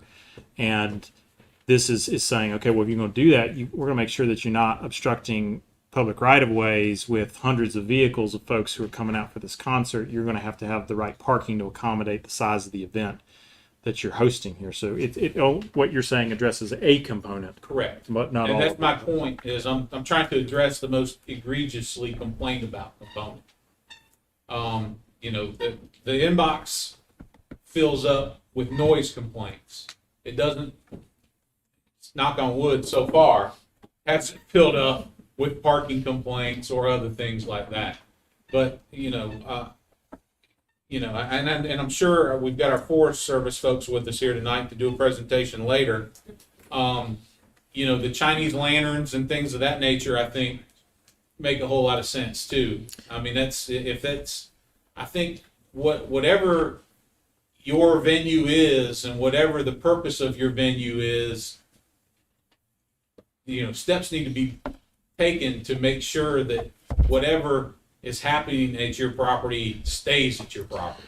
I don't believe, came up in any of the public comments we'd heard before, and that's not to take away from the comment, but that's certainly something that could be added to the fireworks section and reworked, to where that would probably be the appropriate place for it. Anything released on the property must, right, maintain, stay on the property. We've got, Madison County and the wildfire folks would be, I'm sure, very interested about that. I mean, we have a lot of pampas grass in Madison County, which is something that Madison County is afflicted with.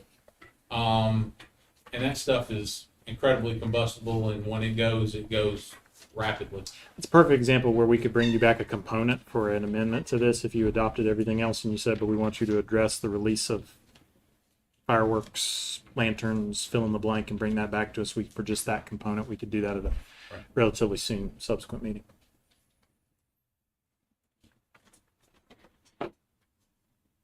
So, online, the land use ordinance proposed changes is dated 3/23. The packet we got was dated 3/23. Then we get draft 5, which is 4/11/23. And then this that was run today, just a few minutes ago. That final section. That final section, yes. Correct. This right here, yes. Yeah, that final section. So I don't know, it just seems like we're not as prepared, but the moratorium is what date? Best we can tell, it expires, let me get my calendar back up. That's one of the things I was looking at earlier. think I can pull We it up. believe it expires on the 26th or 27th. Is that correct, John? Yeah, that's right. And I'll pull up the ordinance while So, and what I was looking at earlier was we could conceivably do a work session on the 25th to finalize before it expires, before the moratorium expires. That would give you the opportunity to get in under the expiration date. Right. So, you know, as far as that goes, make sure that you're the extension, true. Moratorium extension. Well, yeah, the extension expired, yeah. The actual original had already expired.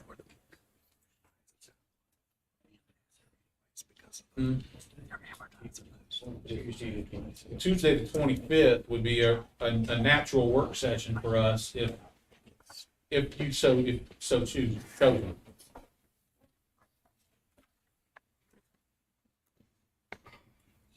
Is there anything we need to know about between that powwow there, just to place? Yeah, I'm happy to share it just so that there's no concern about what Brad and I were talking about. Brad was asking me about in 8.10.10 how this applies to existing special event facilities and non-conforming uses. If you think of, and what that's doing is it's saying new ones have to go through this process, and existing ones will, because you're amortizing them within the period of time, have to come through the process. And Brad was saying, well, could they just let the moratorium expire and then pass this at the next meeting, because it's going to apply to everything that exists and everything that's new. And my response to him was, my best advice to you all is to pass this prior to the expiration of your moratorium if it is possible for you. If it needed to happen 5 days later, there's nothing tragic that happens in that context, because if someone was to open an event venue in that 5 day period, they really would all still they needed to do would be to apply. That's right. They'd have to apply. They'd have to come into conformity within the amortization period. So it's not the end of the world, but again, I think the best legal advice I can give you is to pass this within the period of your moratorium. There's always some risk that in that gap you can have unintended consequences, particularly with vested rights that are different. And I won't bore you and belabor that point. No, and additional tweaks could be done at any point in time with proper notice. Within 30 days, we can work out any other changes that y'all want to do, because it goes to the planning board and then we'll bring it to your subsequent meeting. There's always the ability to make changes.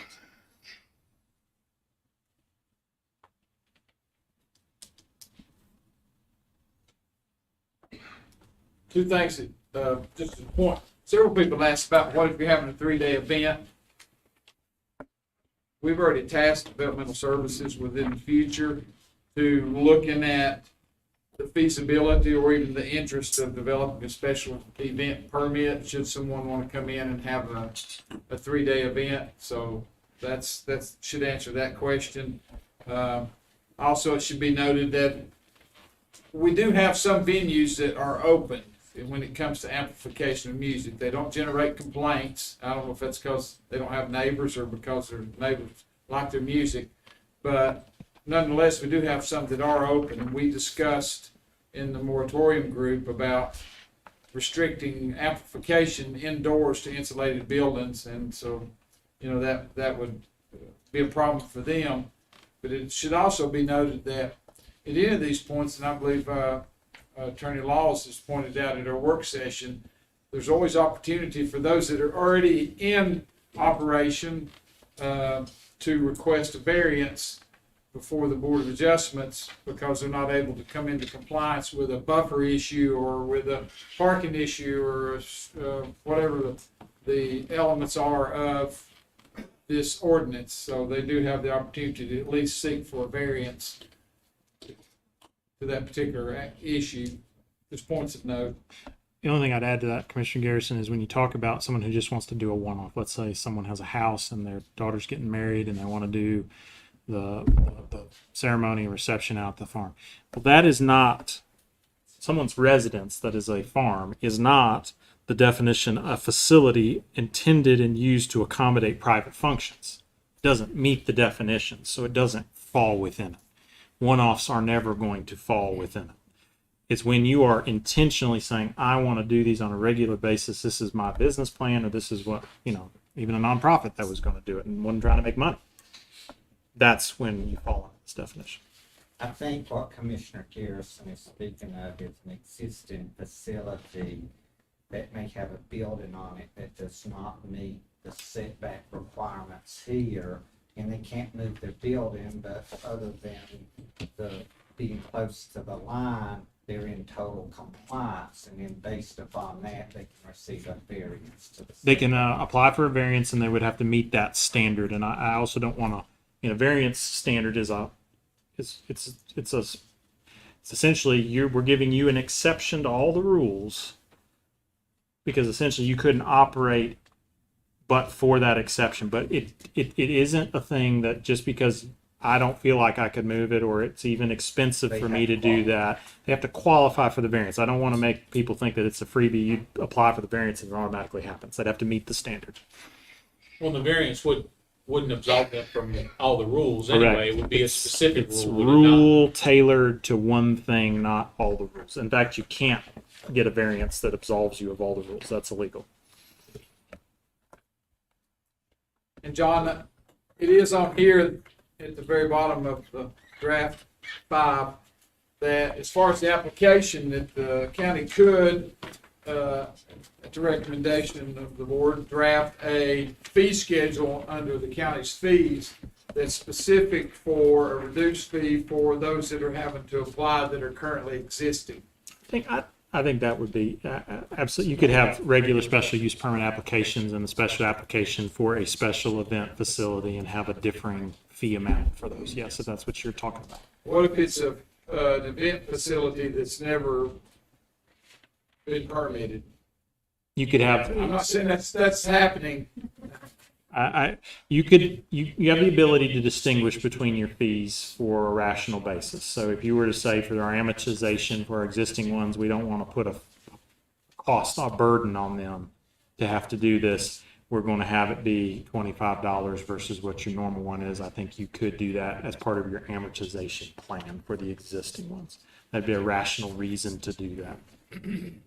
Me personally, and we've dealt with this a lot. I appreciate all those that have worked on it through the I don't know how long it's been, 6 years or something, but I appreciate all the work that's gone into it. I do think that there are some that the objective is to get everybody into compliance with whatever the county decides is that compliance. So if they're out of compliance, the objective is to get them into it. If they are going to apply for a permit, the objective is to create an environment that's conducive to the historics of our community. The reason we all love living here, the reason venues love coming here, is to ensure that, and I got lectured, and I'm not going to give a 30-minute sermon because I got lectured on it the last time I did, but to ensure that we treat our neighbors the way that we would want to be treated, and to do unto them as we would have them do unto us, and to be good neighbors without having to build fences. That's not the way it's been here for 100 years. So the objective here is to bring everybody into compliance with being a good neighbor without putting undue financial or physical burdens on them to make that happen. I'm concerned that the public and myself, and I'm not a finger pointer, we are where we're at. So I'm just going to simply say I'm concerned, Mr. Chairman, that we've not had sufficient time as a board to see the final draft as we complete it tonight, and the public hasn't had opportunity. I'd like to see us iron out a few things before we're done while we're in the middle of the discussion, but then to extend this discussion till a work session prior to the termination of the moratorium deadline. You making that in the form of a motion? I'm not right now, but I will later. Right now, I'd like to see us iron out whatever issues we have as a board as discussion. That way that what the public gets will be our Final draft. final draft. And we're authorizing Brad to put on it final draft, that we post it, that we print it, and that everybody have access to look at it. Can you bring that up? The last draft for the public, can you bring that up? So I think one of the things we have to determine, and I'm going to give the historics to this. We go out and we measure, we have a decimal reader that is calibration. It is calibrated. We have the ability to calibrate it. We take it, the county bought it. We take it out, measure at different locations. The venues have been kind to let us actually come to their facility as well and to measure. And I'm going to give you an example. At 2,000 feet, the decimal level is 43 to 45, something like that. At the adjoining property, it's under 46 to 48. All of those are well below the 50 threshold. At the venue itself, 100 feet from the building, it's in the low 60s. So that's the reason we're having this discussion about how do we quell that sound down just a little bit before it leaves the property so that it's not annoying to the neighbors. And that brings to a point, we can't take questions, I'm sorry. I love your emails, by the way, thank you, they've been hugely beneficial. That brought a question to mind. I have no idea. I'll think of it in a minute.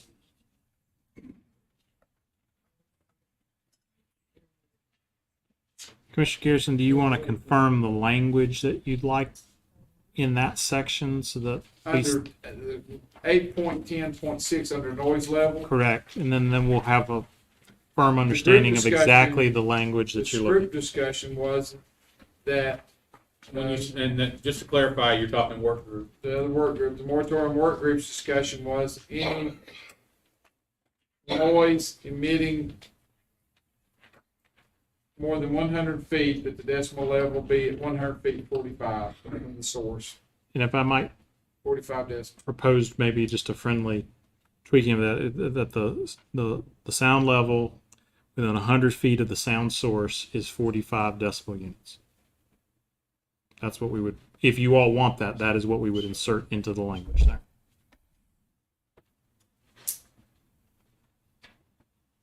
The objective, and I'm just telling you as your elected official, it's a very difficult balance to meet the needs of the community and the needs of businesses when they're together. That's the reason cities have UDO, Unified Development Ordinances, where the city is encroaching upon residential neighborhoods. It's a difficult balance, and so this has been a difficult task to try to address the problems, but at the same time afford property owners the right to use their property as they so choose to.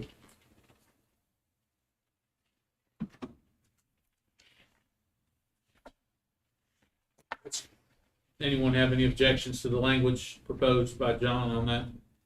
Clarified by John. Clarified, proposed by Garrison, clarified by John. How's that? Legalized by John. I guess my question to that, in light of what Jeremy said earlier, do you want to substitute that one sentence as the standard for noise in the place of your all standards under the noise ordinance? Or do you want to leave all standards of your noise ordinance with a specific exception that this one apply also? The way I would suggest, if that is what folks would want to do, the way I would suggest that. That's right. We're just asking the question is if that was something people were interested in, what you could say is our noise ordinance applies, period. Except in the case of special event facilities, all sound coming from a source shall be 45 decibel units or less. So that it says it's expressly in there. Now I'll tell you, that is exactly how it would have been, even if you just write it the way that Commissioner Garrison had proposed it and I clarified. But this makes it crystal clear in both spots that it applies in both contexts. So it accomplishes both the proposal and makes it clear that the noise ordinance also applies.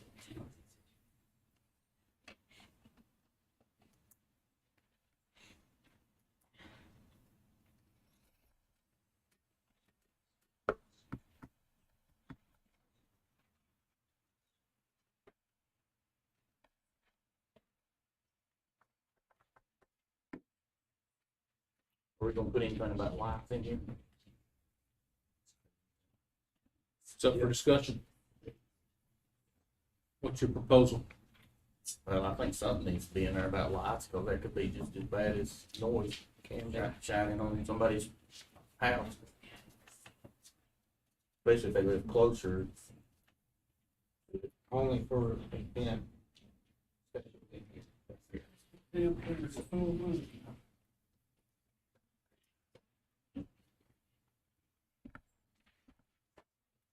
Well, I guess you solve that, Bill, by saying artificially generated light.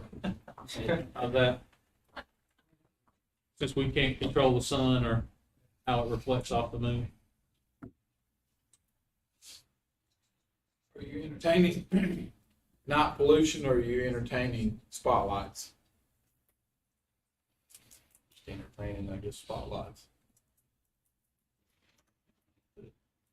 I will also throw out as an option for you, if you are interested in options on lights, which hasn't been a component of the ordinance up to this point, that could be like the lanterns, where you ask within 60 days for bring us back a solution for lights along with the lanterns, and you get to where you want to get with this, and you supplement with those changes in the next 60 to 90 days. It's just an option for you. I'm not obviously advocating. It's a valid point.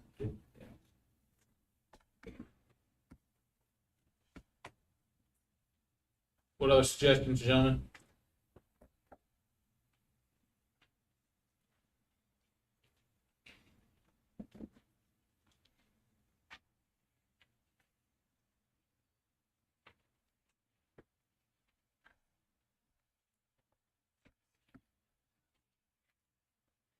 All right, yeah, I think, I'm just gonna be honest, somebody texted me this idea, so I'm not taking credit.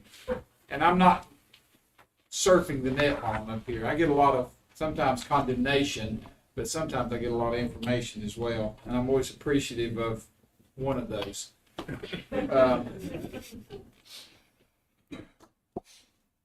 The idea, and I had concerns with this 100 feet anyway, because you've got to get on the property to do that. And that's a problem. Especially when they lock the gate. It's not to say I won't climb the gate, but it's a problem. So maybe setting that decimal level for special event venues at the property line.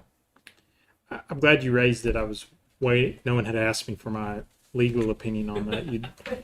So. Oh yeah, you're gonna take credit. Oh no, I'm not texting you over here. No, the point you highlighted. Everybody's looking around to see who's texting. It's like, yeah, who's sending messages? No, the point is incredibly well taken. In order to, so if you have a special use permit, that doesn't mean that the government or the county gets to come onto someone's property at any time just to snoop around and see whether you're in compliance or not. So if you make it 100 feet away from the noise source, absent a situation where that noise source is 100 feet of the property line, county's going to have to get either permission to come on the property or a warrant to come on in order to take that measurement. So the easier way to avoid that problem would be a measurement from a property line, because you conceivably have permission from the neighbor or some way to get to that property line, or you're from a public right of way measuring onto that. You couldn't have a situation for enforcement of your zoning ordinance. I'm not talking about your noise ordinance, where law enforcement can just walk on and start enforcing the zoning ordinance. They don't have the authority to do that. That is Brad and the county. So I like the idea because it would encourage people that are going to put in special event venues. If it's at the line, I'm going to move my noise maker as far away from the line as I can. It's kind of a win-win. Would we want to keep it at 45 though? Drop it down a little more. think that would probably, we could set it at that now and let me do a little more field test on that. I don't know if 45 is going to be sufficient. Are you clarifying your proposal to now make it 45 dBs or less from property line? That's correct. I'm just making sure we keep this clear. That alleviates my concern and yours. And I think ultimately, I don't care how loud it is at your house, as long as it, when your noise leaves your property, is where it becomes an issue. Yep. So the proposal is now 45 decibel units or less from a property line. Proposal is now. I think that's a good adjustment. Well, it kind of goes back to the old example I've used numerous times before. I can walk around this room and swing my arm wildly all night long. My right to swing my arm ends at your nose. Or anybody else's nose. So that wasn't a threat. Mr. Vice Chair. It wouldn't be.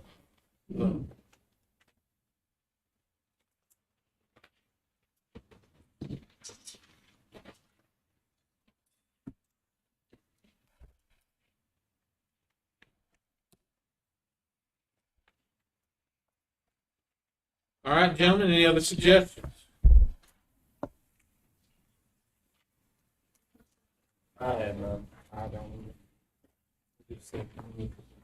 You might take this as agreement on 45 decibel units from the property line to be inserted in the draft that will be brought to you at your next meeting. I'm seeing nodding. I just want to make sure we're not mishearing that. I'm sorry, say that again, John. So then the draft will bring you next. It will be 45 decibel units or less from the property line. I just want, there's agreement on it. Maximum, I was, at this point, maximum 45 decibels. Yeah, 45 or less. Yeah.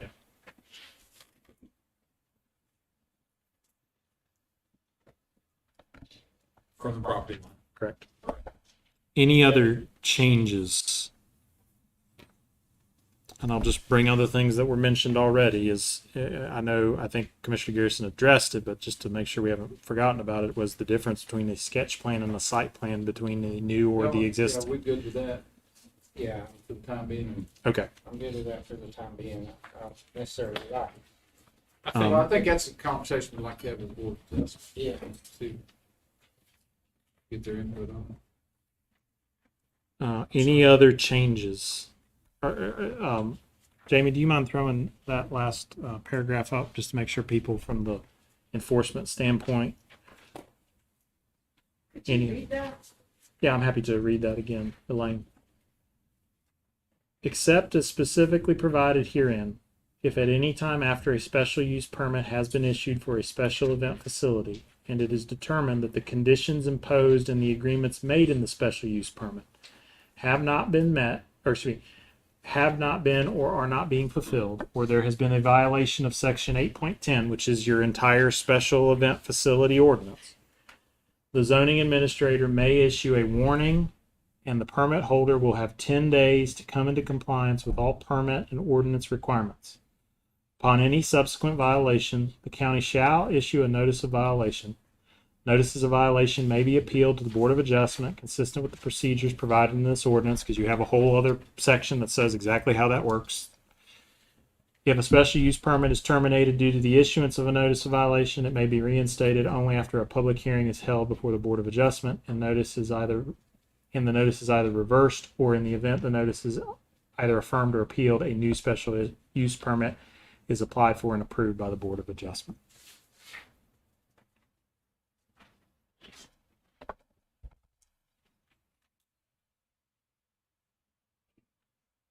Keep in mind, this is not your last opportunity. We're just making sure that if there are any tweaks that you want reflected in your next draft, the final draft, that they are incorporated. And you also have the prerogative at your next meeting to make any other changes that you would like.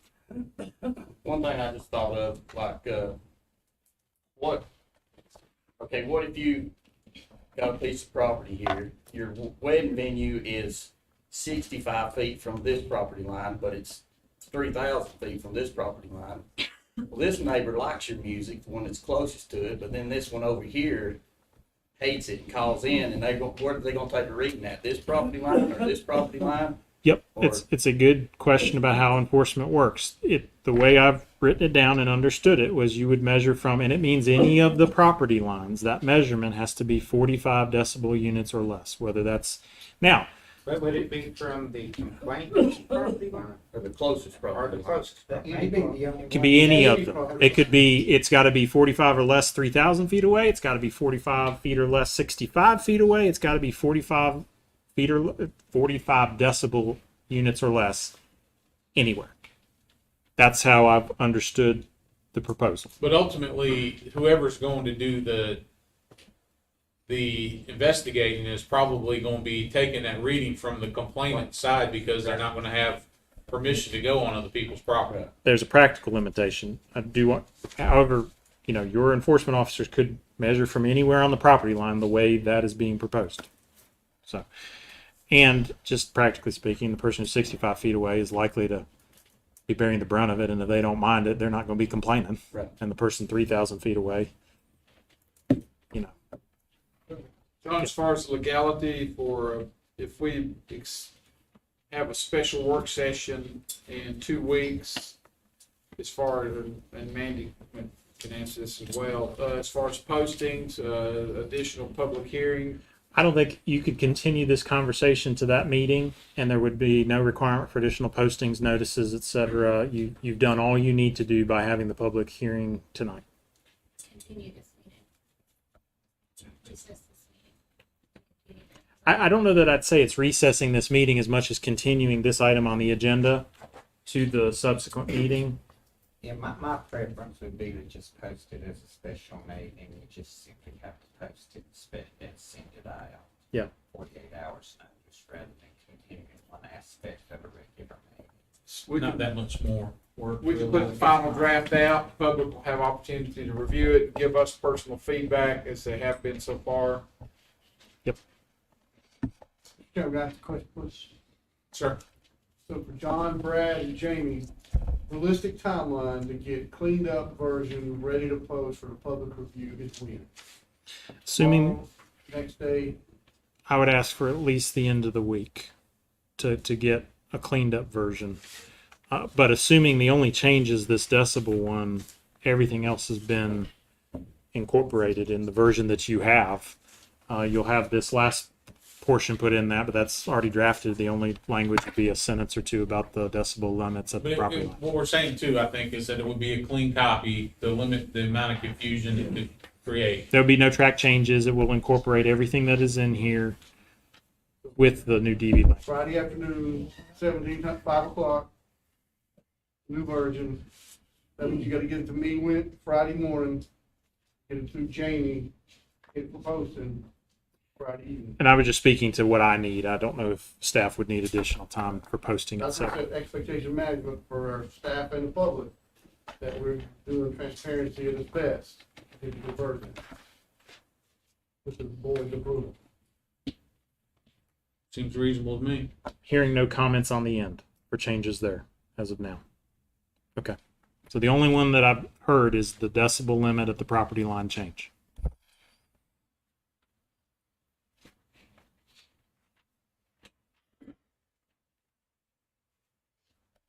Attorney Laws, do we need to take any type of voter action, or we? No, you don't. I mean, you've had your discussion, you've heard public comment, you've responded to it, and you've elected to give additional time to consider the changes, and you will readdress the situation when you notice the public special meeting. We've also referenced the comprehensive plan, which is another aspect of it.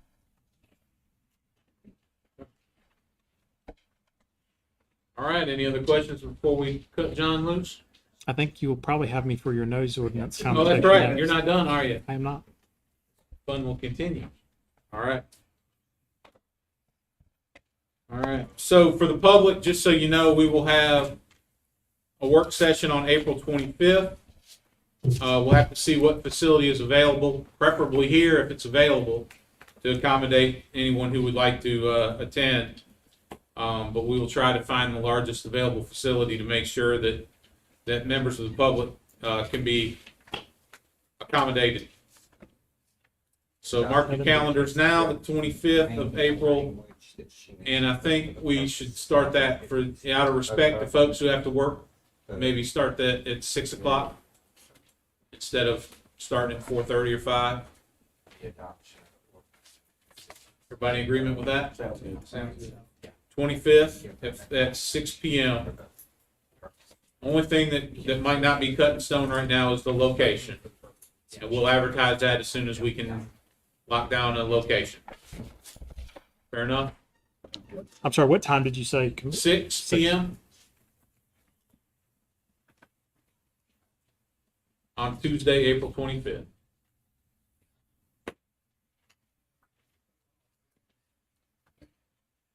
All right, everybody good then? Good. All right, moving on. Back up to the podium, Brad Goof, for a proposed amendments to the Madison County Noise Ordinance. Before Brad goes, just a point of legal clarity, Mr. Knorr, on the legal responsibility we have as far as whether we post and we do public hearing for the revisions to the noise ordinance. You have done your hearing, so you don't have to do that again. I don't. Are you talking about the noise ordinance? The noise ordinance. Sorry, the noise ordinance. Get me. Noise ordinance. Your noise ordinance is not being channeled under your zoning authority. So this is not the same as what we just went where you had a public hearing. You could obviously elect to take comment if you wanted to, but that's not the same requirement. All right, thank you.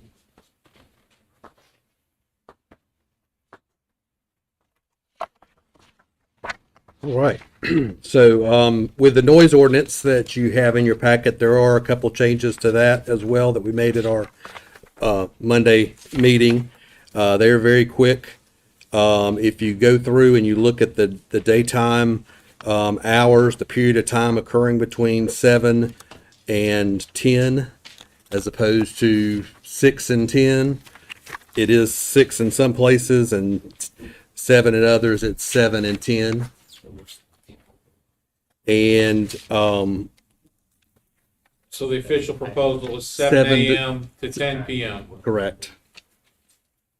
And then the next change is the sound level limits. The table would be right at the beginning of section 7 rather than above section 6.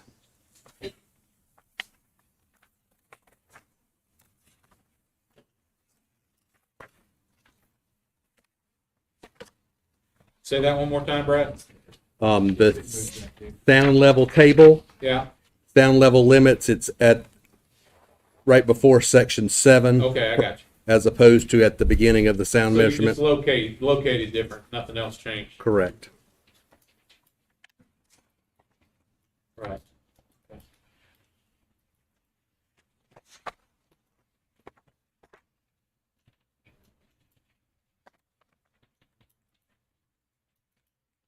Are those decibel readings reasonable and or accurate, Commissioner Garrison? All the research, we looked at a lot of different ordinances, and all of them have a differentiation between day and nighttime. All of them have enforcement decimal levels. The majority of them divided into 3 categories, being residential or business. I think one of them calls it business, and we labeled it commercial because that's what's consistent with verbiage in our land use and in industry, industrial. The actual decimal levels were consistent with, I'm going to use this phrase, industry standards when it comes to developing noise ordinances. And we did have a professional consultant consult with us on those decibel levels.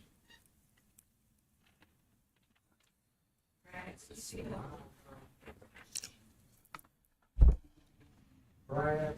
Yes, sir.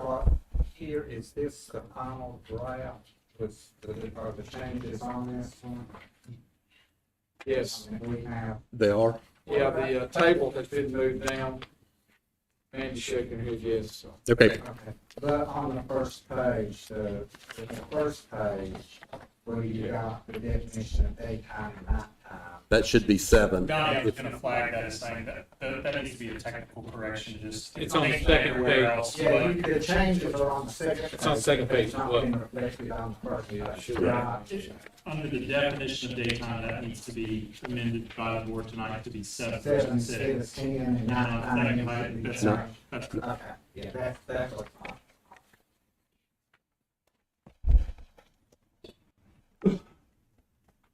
As a point of legal, and Brad, you may be answering this as well, there's a lot of discussion on page 2, under the section for definitions of noise disturbance.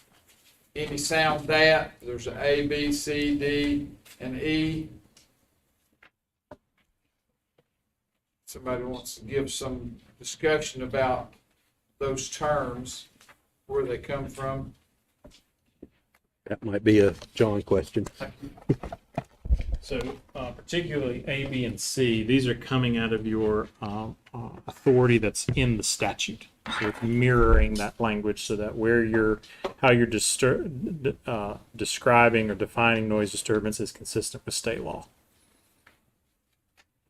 The last two are, I wouldn't say, the last two are consistent with state law, if not expressly mentioned in state law. Thank you, John. Side note, we apologize if you don't hear. Brad's a soft speaker. We are working on trying to equip this facility with the microphones you see are for online. So we're trying to work towards a process and some funding to equip it with microphones so that people in the back can hear what's going on up front. And I've got that contact for you, Jamie, before you leave tonight, that we talked about. So is these decimal levels gonna be the same as the special use permit as far as where you take them at, the property line? So this is, and I believe that's in section 6.0 sound measurement section. In paragraph 1 there, it says, in determining whether a sound is considered a noise disturbance, a handheld acoustic meter measuring sound level may be used and considered in conjunction with other factors. Second sentence there, when a handheld acoustic sound meter is used, sound levels will be measured by sound equivalent of 1 minute interval at the property boundary.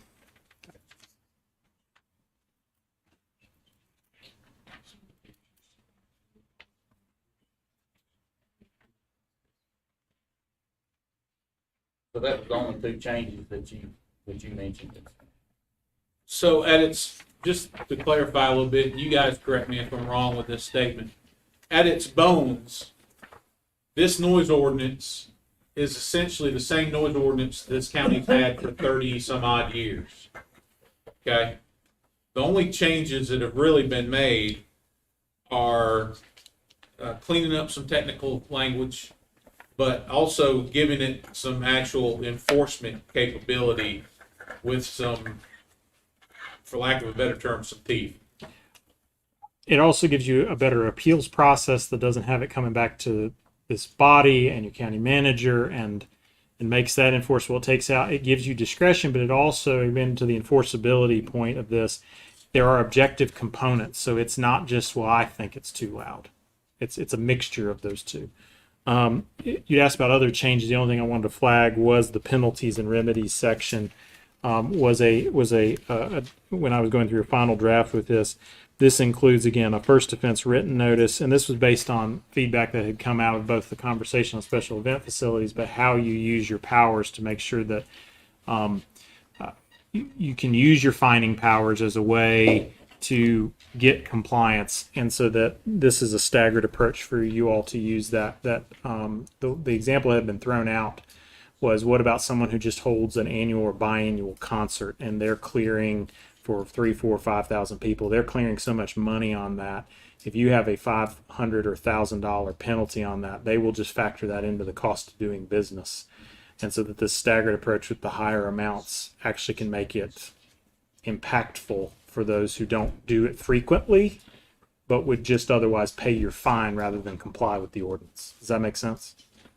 You're talking about the ones that don't have to have a special use. That's right. We're not talking about, that's right. No special use permit. And they're saying, you know what, we're making so much money, we will just pay whatever the fine is. This is hoping to make that fine, you know, after the fourth or subsequent offenses, something that would actually shape behavior versus just something that says, well, factored into what I charge people to come down to the event. Right. You also have the ability at any time to authorize a lawsuit to seek an injunction to stop an event like that. But that requires litigation.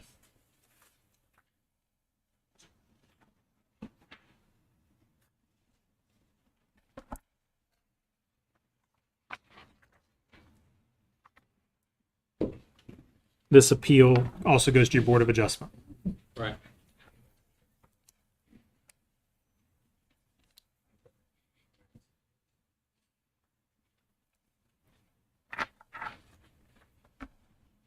Would there be a benefit to just having for the nighttime, your nighttime area, and I'm just throwing this out for everybody, I'm not actually asking you specifically, John, but since you're in the room, you can hear and tell me if I'm straying from where we need to be. But would there be any issue with essentially just having a period, having a shutdown of all amplified music regardless at 10 o'clock? I believe. Am I missing that? I think you are. Yes. I thought I remember reading that at some point, but I couldn't find it Yeah, again. 5.5. No amplified sound shall be emanated during nighttime hours. So that is Okay, there you are, right there. Okay. and again, that's not Right talking about from- someone's voice. That's talking about speakers, amplified. Right. I'm loud enough that I could offend people, I'm sure, without amplification, but Just don't do it at nighttime. but artificial amplification, how's Artificial. that? Yeah.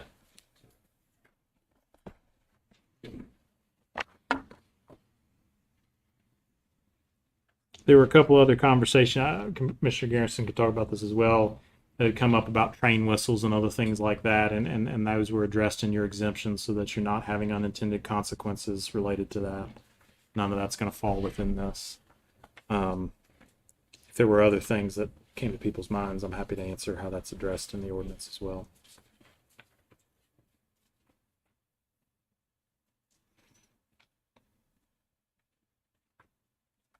Do we have a lot of noise complaints other than the wedding venue? One of the other ones that you get most frequently is something that nobody can, it's barking dogs. That's them. But I mean, that's, Yes, exemption 8 for unamplified natural dog barks are exempted, and they're covered by animal control ordinance and not. To answer that question, in my years, the complaints have been,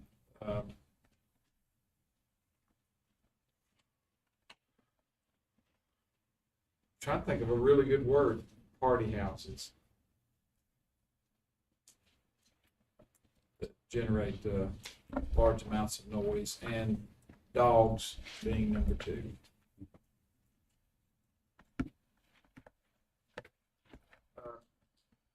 Attorney Nori, I did have one question. Under the no amplification after 10 o'clock at night, so Marshall University, which is a private university, now they're in the town, but I'm using that as an example. If private educational institutions having a ball game and they're using amplification for calling the ball game, I'm looking under the exemptions. So that's what I was trying to. let's be clear. One, they would have to occur after 10 o'clock at night. Yeah. So that would be A the good first thing. football game would be. And 8, where I'm looking here is 8.0 number 6, sound emanating from any event for which special permits have been issued by a county, including but not limited to events for amplified sound, fireworks, outdoor events. If the county zoning official determines the event is causing sound in excess of specified permit, they can deal with that in a permit. So I think that type of situation could be dealt there. That's their private football stadium, not a county or other type facility or state facility. So guess number 10 doesn't include that. Well, same difference. You use the same example and apply it to the rodeo here, for example. Well, if the rodeo is on a county property, that's what, so sound emitting from regularly scheduled events on county-owned parks, fields, and fairgrounds, they are exempt in 8.010. Gotcha. You could insert an exemption related to Mars Hill football if you wanted to. Well, they're in the town.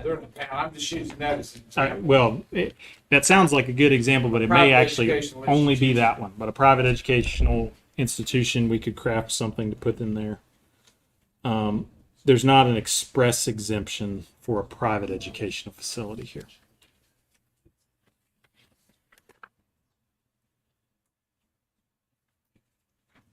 We need to. I don't know. I'm just asking questions. Saying that's the law. Do you know of any that would fall into that category that aren't in the Not town? right now. Okay. I know a lot of private institutions, but none that are having sports-related activity.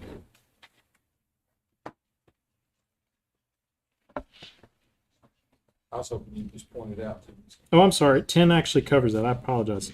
Sound emanating from regularly scheduled events held at county-owned parks, fields, fairgrounds, events held at public or private schools, except where a permit is otherwise That's what I required. was hoping you do. It's in there already.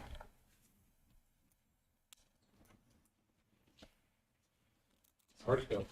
Yeah. Just in case anyone's wondering, farming operations have an express exemption as well. Quarry, rock quarry, asphalt plant. Neither one of those would be in violation of the rules. Yeah, you got to think. So their limits are the highest already because they're in a commercial and industrial type zone location. So they're not having to meet the lower limits to begin with.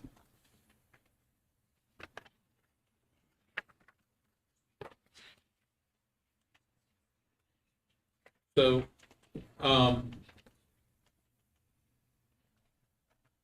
we're in a position to approve this tonight?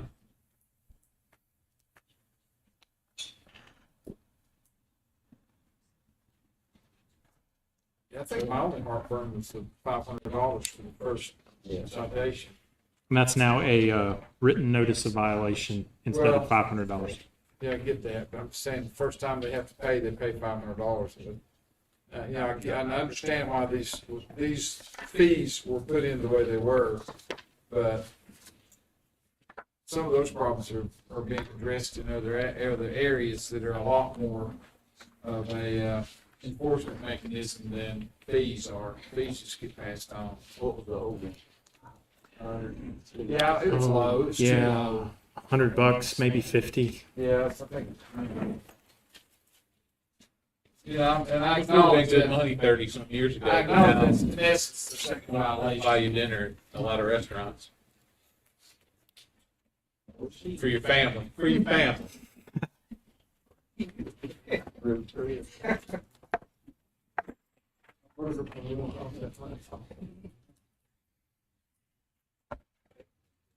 think I gave you one. Yeah. All right, so then the question remains, do you want to adjust the penalties and fees?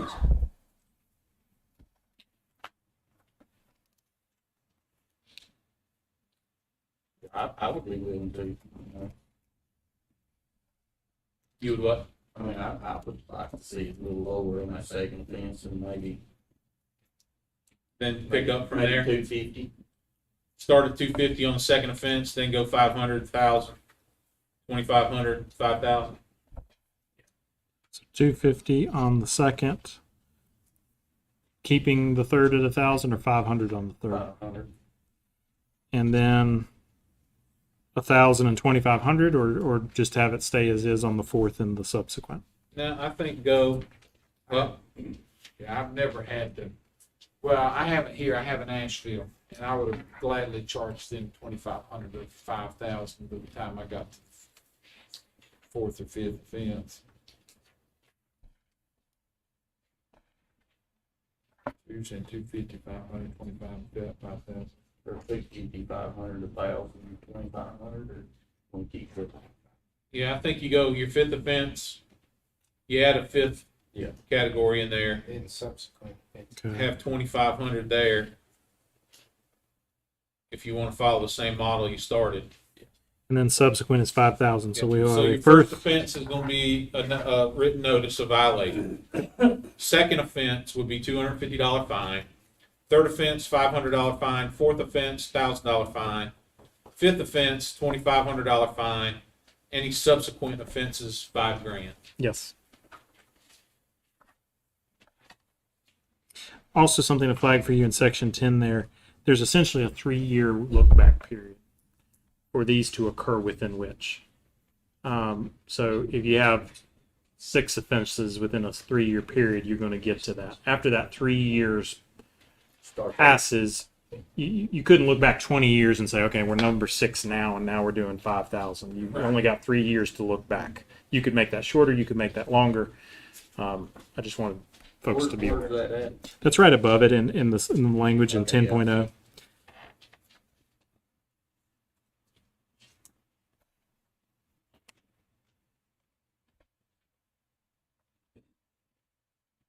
Three years is good for the statute of limitations in the state. I think that's a good round number.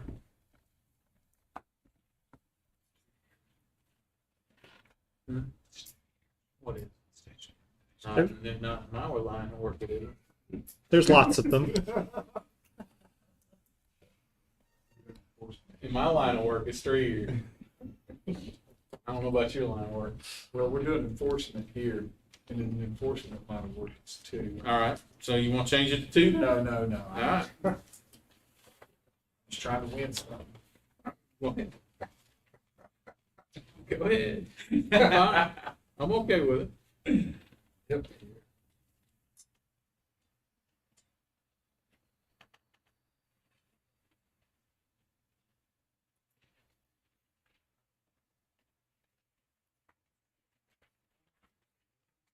Brad, is there anything, and I interrupted you earlier because I had a legal question. You want to stand up? Is there anything that particular that you want to address, identify? I don't think so. No, sir. I think the no amplified sound after 10 o'clock is something that everybody wants to be aware of. We've talked about that. And I know there's a lot of folks that would like it earlier. I understand that, but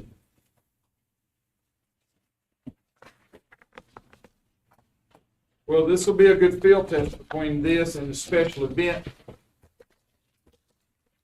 ordinance. Just to see what we need to do down the road if necessary. We have 2 different enforcement actions, so.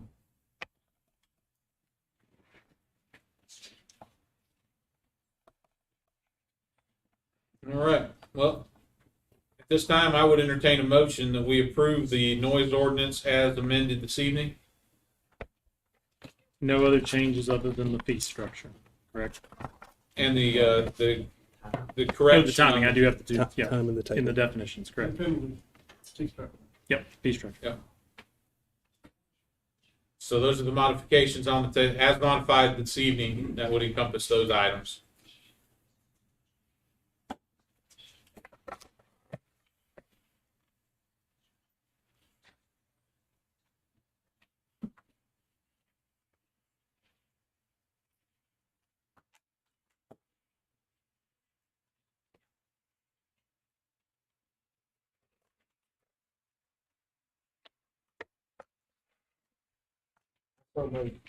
All right, we have a motion by Commissioner White. Is there a second? Fourth, or sorry, your fourth is 1,000.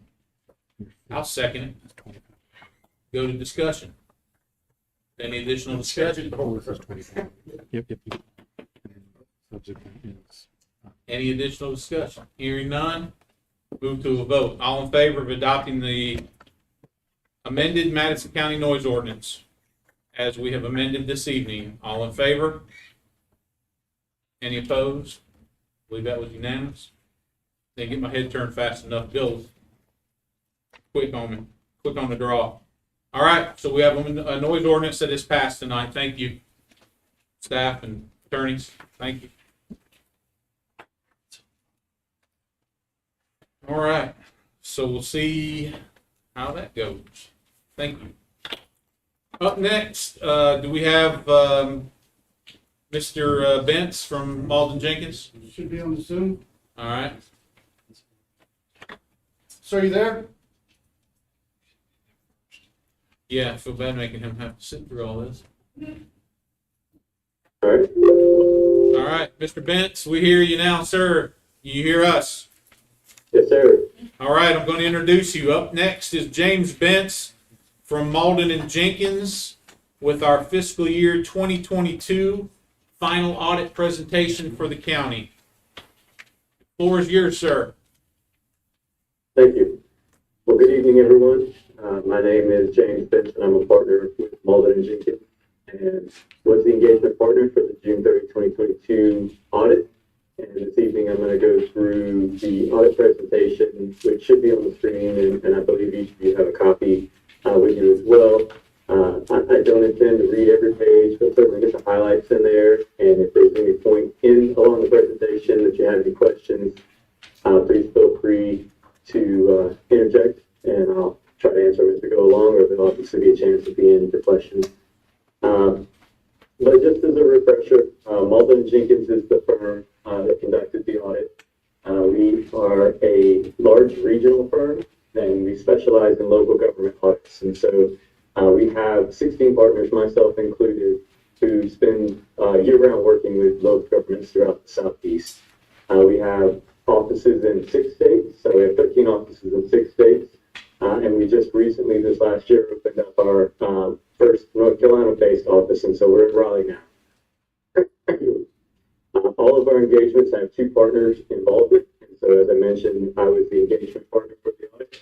I've been with Malden and Jenkins now for 20 years, and Doug Moses served as our quality control partner, who kind of does the dot your I's and cross your T's check, if you will, to ensure that we've met with all the applicable standards and all the requirements for an audit each year. We try to rotate that quality control partner throughout the engagement so that we always kind of have that fresh set of eyes looking at the reports. And so Doug's been with us now going on 26 years. Both of us are part of the 16 partner group I mentioned. Just as kind of a high level summary of the results, if you will, as far as an audit goes, we conduct our audit in accordance with government auditing standards as well as generally accepted auditing standards. And what that means is our responsibility is to give an opinion on the presentation of the financial statements as they're prepared by management. It does not require absolute assurance, and we do not give absolute assurance. We use sampling and risk-based testing in order to issue our opinions. And through that, we gave an unmodified opinion, which is a clean opinion, stating that the financial statements as prepared by management are materially correct as presented. One thing I do always want to point out when we have this situation, you have the Madison County Housing Authority included in the financial report as a component unit. They are not part of our audit contract, and they have their own separate auditor conduct their audit. So as our opinion on your financial statements goes, it does include a reference to their independent audit results as well. And so we don't audit them, but they do get an audit from another firm. On page 4, in here, the thing I want to kind of point out is, again, as I mentioned on the last slide, we don't, under auditing standards, you don't get absolute assurance, but one of the things we do is we do various testing and sampling procedures, which include external confirmations, sampling of various account transactions, and reviewing current and subsequent activities to ensure the financial statements are materially correct as presented. We also review estimates that are made by management. So your financial statements, they do include estimates, whether that relates to the collectability of some of your receivables, the depreciable lives of capital assets, or your pension obligations that you may have as far as those estimates goes and what those potential liabilities in future events will be. And so in that process, we did not know anything that is kind of outside the norm for the industry standards or anything that was unreasonable as far as assumptions and judgments made by management. I'm going to skip to page 7. And on here, a couple of things just to point out. As far as audit adjustments go, I'm always like to share that we had no past adjustments. And so what that means is in any audit, there is the potential for situations for management and the auditor to have disagreements on an accounting transaction. And as long as that transaction is not material, they can agree to disagree, if you will, and pass on adjusting those balances. There were no past adjustments this year in the audit. All transactions were reported as proposed and included in your financial statements. The last item on here on this page that I'll touch on is I've mentioned it before, but again, the auditing standards are very deliberate in independence evaluations. And so I always like to make sure it's very clear we are an external audit firm. We're not internal auditors, and we're not a function of management. Our responsibility and our contract with you all as a board was to conduct an independent audit of financial statements. And so we complied with the AFCPA auditing professional standards as far as the skills, and it's something our firm is very diligent about to ensure that we maintain independence from all of our on page 8, I've got 2 different slides here.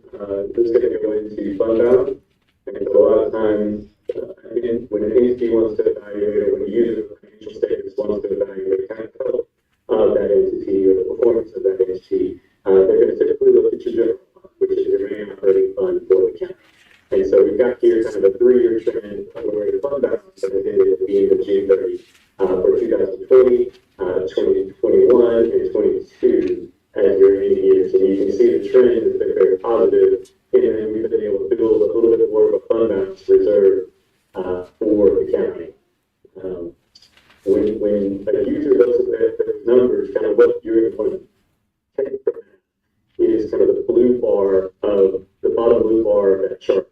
And so your fund balance categories kind of break down into what's considered, I apologize, not moving lines, into restricted fund balance, unassigned fund balance, and then assignments of fund balance. And what that simply means is the restricted portions of your fund balance are your fund balance that you have available, but they're restricted in ways that you can use in the future. Your assigned fund balance represents portions of fund balance that you've already planned to use in the future. And then your unassigned is what's available and currently is available for appropriations for future use. And so right now you can see at the end of June 30, 22, that number sits at about 31.5% of your annual expenditures for the year. And so what that tells you is you're sitting around 3 months, close to 4 months of your operations are available in fund balance should you need them. And the county has been working over the years. You can see 2 years ago, that was a very small number for the county. And so through the actions and the budget appropriations and planning, that number has been able to build to kind of a more healthy level. This next slide, with the LGC, about 2 years ago now, they started requiring calculations of what they call their performance indicators. And so what they've done is they've dumped fund balance into kind of a less defined bucket, and they've included in this calculation all of your restricted and assigned and unassigned into one number, and then they use that data that they pull from all of the counties that submit the reports on an annual basis to then kind of compare you to your similar size local governments. And so you'll see, very similar to the chart we had before, you'll see your fund balance has grown, and you've got 44% of restricted, assigned, and unassigned fund balance available for future use. And when you compare that to what they've kind of put together as the median size counties, that median average is 39% versus your 44%. So you've actually kind of moved ahead of the curve this last year, if you will. So again, how does fund balance get to where it is? A lot of times what we'll do is we'll look at your budget for the year. And we call this kind of our airline 30,000 feet review of your budget. I know you all have seen the budget in the reports you get periodically throughout the year in your meetings. And so what we kind of want to point out in here is you've got your original budget as appropriated and your final budgets as appropriated, and then you have your actual for the year. And so during the year, you'll see our expenditures actually came in under budget by about $7 million. One thing I do want to point out in that number is there is a budget allotment for a contingency that you all have adopted. And obviously there's not an actual that's charged against the contingency that would just be utilized in the event that you needed those appropriations. And so the general fund actually ended up the year adding about $6.2 million to fund balance versus where the budget was originally set. And part of that is the contingency not being needed, as well as the kind of, if you will, the injection of the coronavirus state local fiscal recovery funds that you're able to use this year to help cover some of the salary costs for the public safety departments. There was about $2 million of that in June 30, 22. On your enterprise funds in your landfill, the accounting for landfills are a little bit different than the accounting for general fund. And so usually the way that you kind of look at your enterprise funds, you tend to go to a cash flow statement because they don't have a fund balance as the same as general fund. And so we've got here kind of a 2-year look at where your cash flows for the landfill have been. And you can kind of see we've been a little bit up and down in the numbers. And a lot of that has to do with the timing of when cash is actually moved from the general fund collection into the landfill fund. And then on page 12, kind of the nitty-gritty results, if you will, of this year's audit. As part of the compliance report under government auditing standards, we did have two deficiencies that were reported in the report, and one performance indicator result from the LGC's calculations that are required to be communicated to you all. And so the first item is a segregation of duties, which we've had for a couple of years, and I know is something that the county's had on the radar, it is working in, but obviously in your finance department, you have a very limited staff. And so anytime you have that situation, it does open yourself up to where you have a single individual who has access and rights and ability to be a very significant part of an entire transaction class, rather than having the proper segregation of those responsibilities. And so this isn't a new finding for the county. This is something that you've had for a while. And I know we've worked with Carrie and tried to think of ways that we can kind of mitigate some of these overlapping and lack of segregation by implementing compensating controls. But there's still going to be this concern of that kind of, we'll call it limited access, but the lack of segregation in that finance department. We also, in this year, had a repeat finding for expenditures in excess of appropriations. And so, obviously, in the past, we've had some funds with activity that wasn't budgeted. We've resolved that. We've gotten all of our activity now budgeted. We've just got some instances throughout the end of the year where we didn't have the appropriate amount of amendments presented to the board in order to address some of the additional spending due to additional revenues coming. And so we've, again, in this same situation, we've met with management and certainly kind of talked through how to look at this as you get closer to the end of the year, to make sure that if we need to take amendments to the board, to you all, to address additional revenues or changes in spending, that those are done formally through appropriation amendments. And then the last item that we're required to report is, obviously you all are aware, but your audit was not submitted to the state LGC by the November 1st deadline or the 30-day grace period of December 1st. And so we've now done a contract amendment, and after the presentation, they will be submitted to the LGC this month. Also, just to mention, we'll make sure to follow up with Carrie, but it is something in the new change of the requirements from the LGC after the presentation tonight. The county will have 60 days to submit a corrective action plan to the LGC in response to these three findings. On page 13, and I'll kind of just skip through these a little bit, but just to make you all aware, one of the things that our firm has kind of expanded our services into is we now have, along with our government attestation function, we now have government advisory services.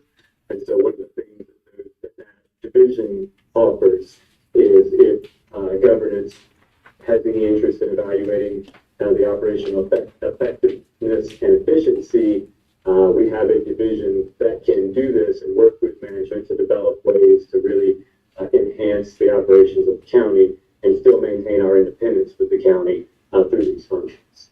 And so that would not be me, I'm a part of the attestation function, but again, we do have a new advisory practice that does provide these additional services. On page 15, I think I skipped over mentioning this earlier, but this year, June 30, 2022, the county was required to and did implement the new accounting standard for lease accounting, and it was an interesting undertaking for what I would consider very minimal results for the county. We ended up adding one small lease receivable to the county's books for a lease agreement that was in place. And going forward, now that 87's out of the way, the next new accounting pronouncement that's going to have a substantial impact, potential substantial impact to the county, is Gatsby Statement number 96. And what that does is very similar to the accounting change for lease accounting, is now the governments are going to have to evaluate subscription-based technology arrangements and potentially bring those onto the books as additional long-term commitments for right-to-use arrangement assets, depending on how the terms of those are structured. And so that's something we'll be working with management in the coming year to make sure that they're considering and evaluating as they move into the June 30, 2023 year ends. With that, the last thing that I'll touch on here is on page 18, and I know management is aware and participating in these, but I always want to just make sure that governance is aware of this. One of the things our firm does for our clients is we offer quarterly continuing education classes, and they are obviously accounting based, and they have over the last year and a half been very heavily focused on a lot of the ARPA and CARES grant funding that's come out. But if anyone on the board is not currently signed up and is interested in receiving our email invitations each quarter for these classes, if you'll please let me know, we can get you on the list. And each quarter, when our CPE comes around, you'll get an email invitation. And again, if you're interested in the topic, or if you need CPE credit, you can attend. It's free 8 hours each quarter. If you have no interest, then obviously you can delete the email and no hard feelings. So with that, that's kind of the summary of results for this year's audit. If you have any questions, I'd be happy to field them.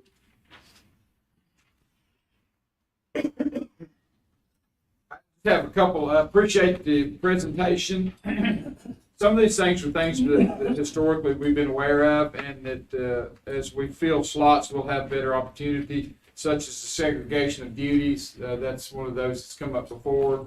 The fund balance, some of that, I guess, is attributed to, and I believe I heard you say it correctly, but in essence, it's the state and federal funds that we've received that we're still holding to expend at a later date. ARPA, thank you, Don. Yes, sir. There's about $2 million of that in this year's fund balance. I appreciate all the work that Carrie has done. I know that she's been kind of the Lone Ranger keeping up with a lot of this with a little bit of augmentation from the staff at the main office, but I appreciate it. It sounds like, is it fair to say this is a really good report overall? Yes, sir. I think this year we did not have any material audit adjustments to the financials, and we've had those in the past. So, Carrie's done a good job of getting the accounting in line and getting the accounting correct when it's presented to us. And timeliness is better than those years when we got the nasty letters. Yes, sir. And that's really, the stepping stone. The next step is to kind of move you up on the calendar and really work on getting closed out a little earlier so we can have a shot at that deadline. Thank you. Yes, sir. Anybody else have any questions for Mr. Benz? James, I just have one point. I think it may just be a typo, but at the bottom of all the pages, you've got altered discussion, analysis, AD and A. And some of those dates are June 30, 2021, and some of the dates are June 30, 2022. Are they all supposed to be June 30, 2022? Yes, sir. Okay. Gary, not to put you on the spot, is there anything you'd like to add? No, not Okay. necessarily. Thank you, James. Acknowledge Thank you, Gary. acknowledge the 6-day requirement for the response. Is it also fair to say that the 700,000 that was pulled out of contingency last year, this fiscal budget cycle, that's the almost 1 million that was referenced? In other words, we did that, we pulled it out. What is that 1 million? What are you speaking of? Let me find the page number, sorry. We used 700,000 of fund balance to balance the budget. Is that what you're talking about? Yeah, page 10, very bottom, budgeted to ultimately use approximately 1 million of fund balance for current year's operation, ultimately added 6 million. So, you know, what Donnie's advice to us was about using that fund sounds like it was appropriate as far as we were able to not only use it, but we were able to make it up. Yeah, I think basically what we did, we supplanted the ARPA monies, which basically and we used those to move into revenues, and that gave us the bump in our fund balance. Is that right, James?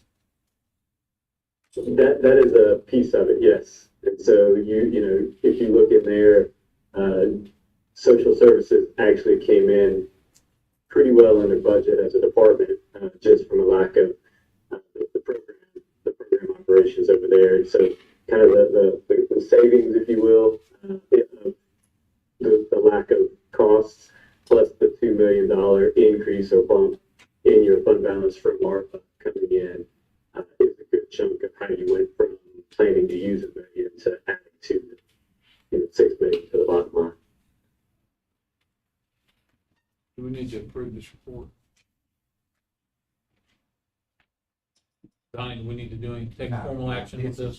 This is just your audit results that were presented, but you do need to authorize your county manager to address the concerns raised in the audit within the 60-day period. You can just authorize him, Kerry, to do that.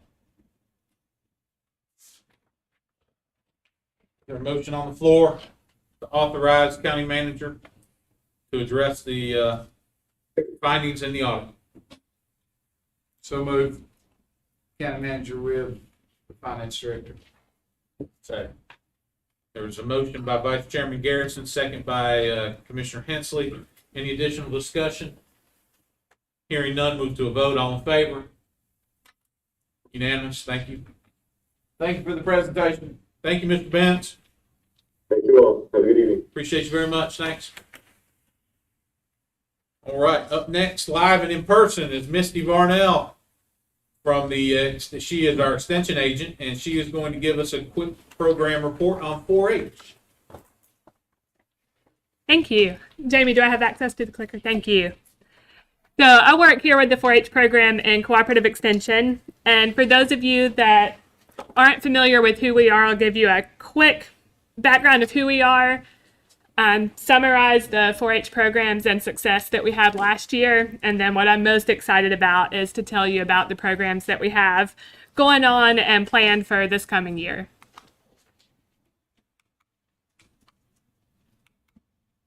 You might have to. Now it is. Thank you. So Cooperative Extension is a partnership between our land-grant universities, NC State and NC State University, the USDA, state, and county government. So we're very grateful for our county government support here. And our mission is helping North Carolinians transform science from the universities and research stations to have everyday solutions that transform their lives. And we do that through agriculture and livestock, healthy living, and 4-H youth development.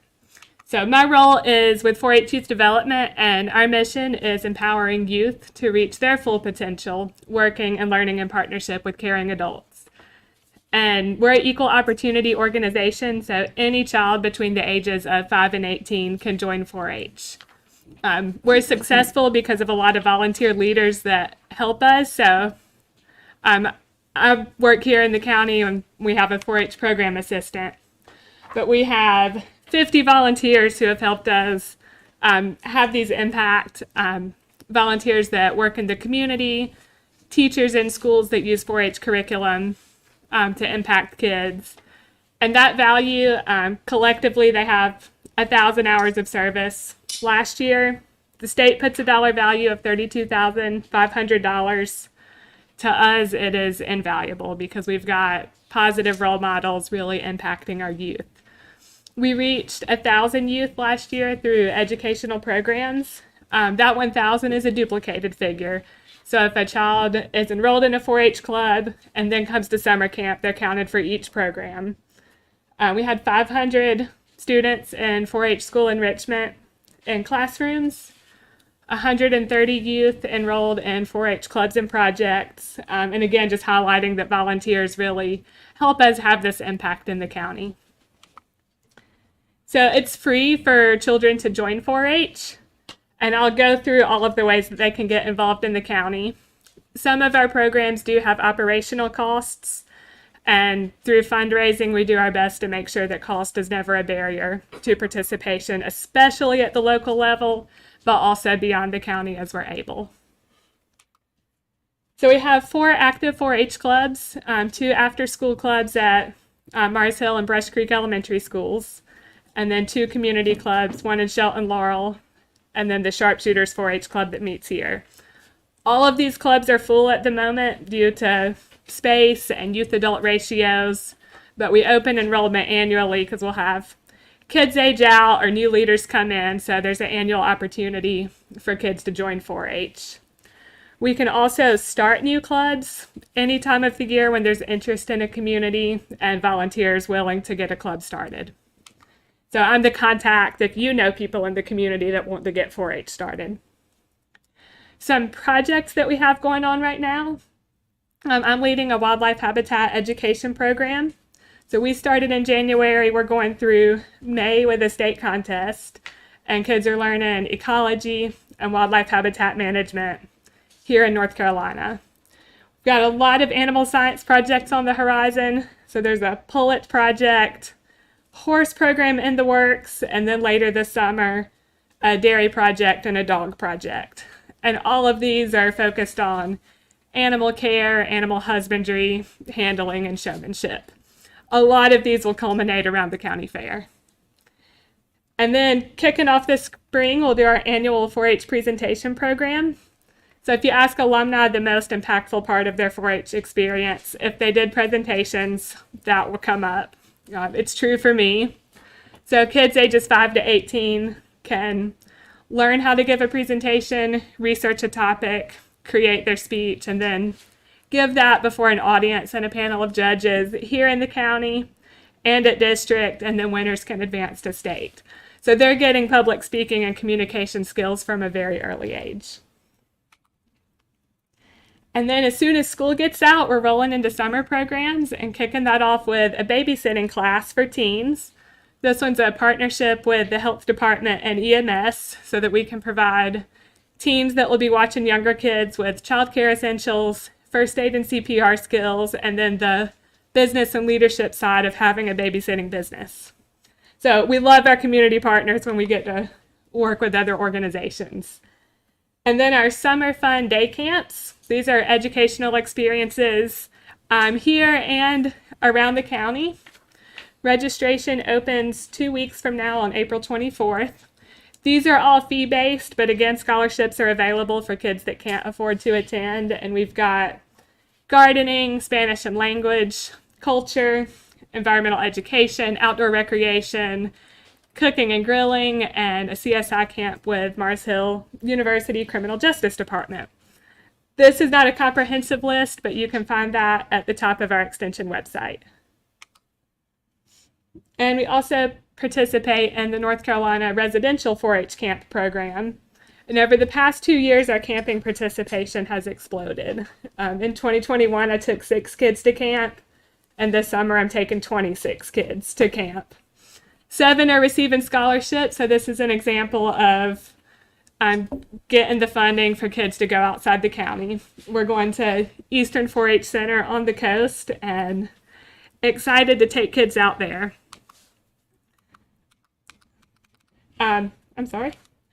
I really believe in 4-H camp. I see these impacts. The American Camp Association shows that these last a lifetime because they're in such an immersive social and learning environment for a week. They're developing social skills, confidence, independence, and the ability to work in teams and learn responsibility. We also, it's not in the slides, but we did a mini 4-H camp last week during spring break for younger kids and had a one night overnight. And they got to do archery for the first time, a lot of them, sleep in cabins, go on nature hikes, make s'mores, and just a demonstration of the responsibility. We had a cabin cleaning contest, boys versus girls. They were up, cabins cleaned and spotless, like deep cleaned, by 6:30 in the morning. We weren't planning to wake them up till 7. So they were just really excited about that responsibility and showing off. And then lastly, we partner with our schools across a lot of grade levels, bring in 4-H research-based curriculum that's hands-on science experiences. So our famous program is the 4-H embryology, and we actually set eggs in all the second grade classrooms this morning. So we've got second graders incubating and hatching chicks, learning about life cycles, and that's at all 3 elementary schools. We just finished a dairy cow life cycle unit at Mars Hill Elementary, and we've piloted that and kind of worked out the kinks for how we want that program to run, and hopefully can expand that to the other schools this coming year. We've worked with the Hot Springs garden teacher and K-5 teachers to do nutrition and food prep and knife skill classes. That was a collaboration within our office and the school. And then we'll be providing pollinator curriculum for butterflies and bees and connecting them with resources to hatch butterflies and see demonstration beehives. For fun, I got to participate in the Eco Camp with Madison High FFA. Our whole office participated in the Madison Middle School Fun Fit February Field Day. And then a more regular thing, I work with the health classes at Madison Middle and do a positive stress management class every 9 weeks. And rounding it out with one of our hallmark programs, in the fall we do soil solutions, school gardens with 3rd grade classes. So all of this just really shows I want to thank our partnership with the schools and the teachers that we've got this support for bringing 4-H curriculum and giving students hands-on science experiences in the classroom. And I'll leave you with some snapshots of learning activities with 4-H. So our slogan is learn by doing. This is evidence of that. One of my favorite things about this job is getting to see kids succeed, especially when they succeed at things that they didn't think were possible. So I love getting to work with these youth. It's a privilege, and I'm thankful to be in a community that really supports youth development. So thank you for your interest in 4-H and for letting me share some of our upcoming programs. Thank you, Ms. E. Thank you. I believe that met this evening, didn't it? We did. Sharpshooters was doing archery outside. And I have one thing. It's also a lot of the 4-Hers, not a lot of them, the several 4-Hers are. I love the integration into our school system from the bottom all the way to the high school. But if you're homeschooled or you're a private school, you still have the same opportunities to engage in our local 4-H. Absolutely. Absolutely. And school enrichment as well. That's available to homeschoolers and private schools. Awesome. Thank you for all your work. It's awesome. Thank you. Thank you. They have, just for you folks, they have a really neat awards banquet at least once a year. Was it twice a year, Misty? Just once a year? Okay.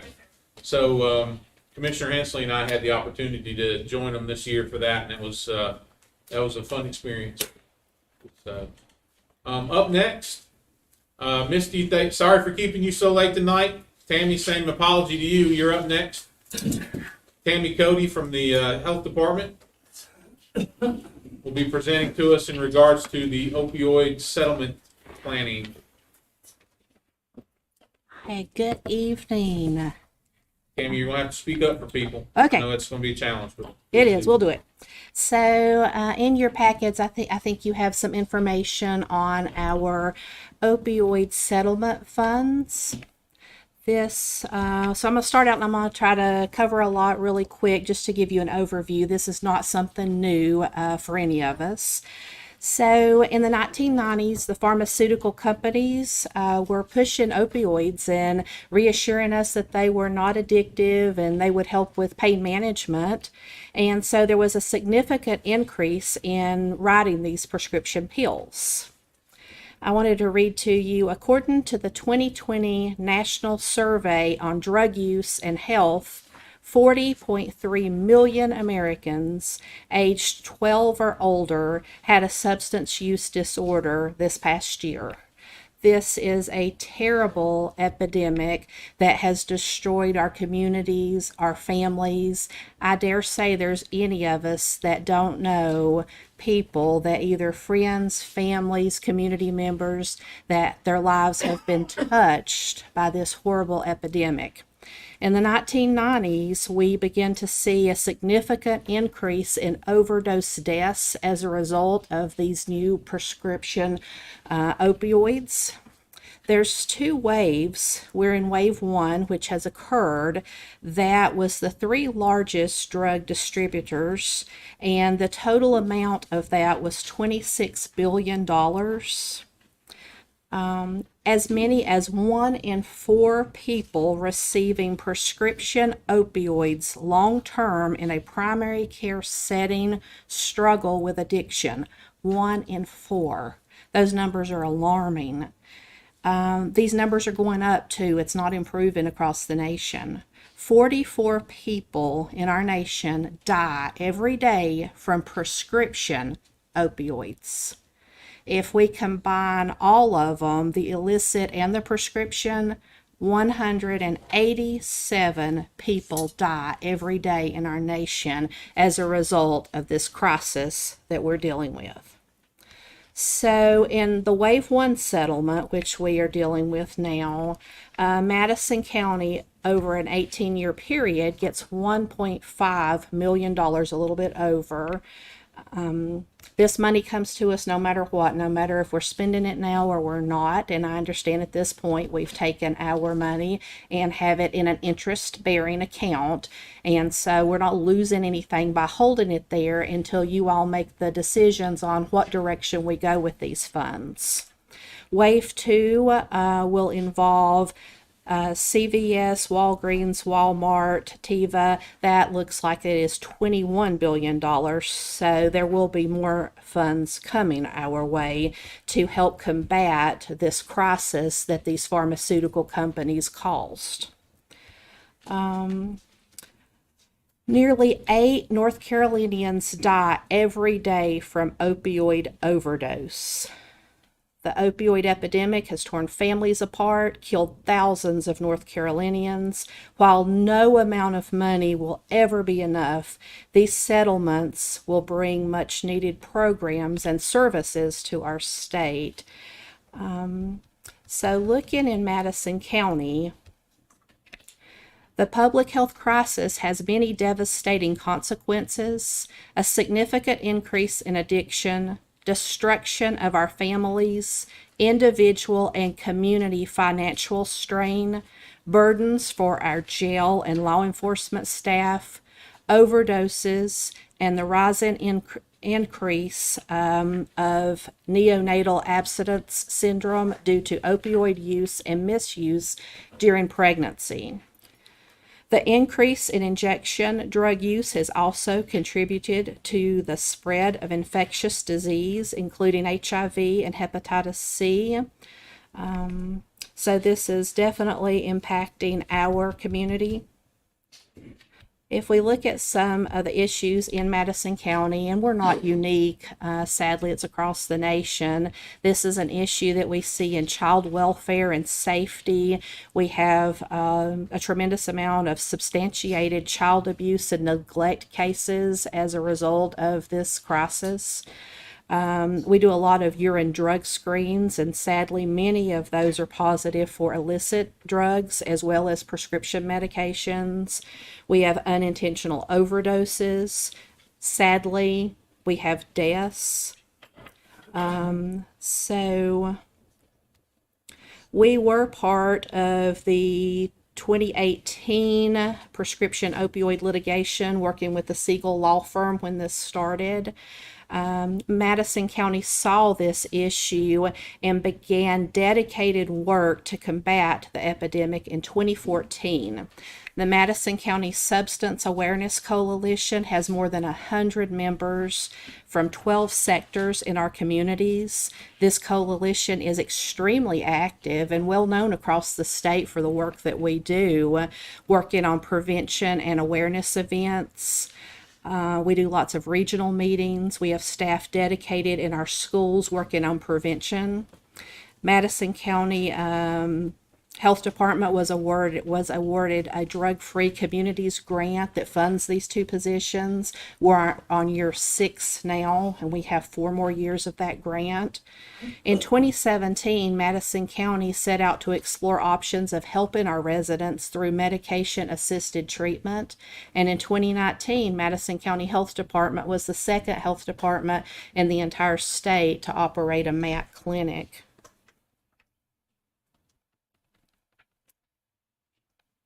So, with the settlement, you have to figure out what do we do? How do we use this money to benefit our residents in the best way?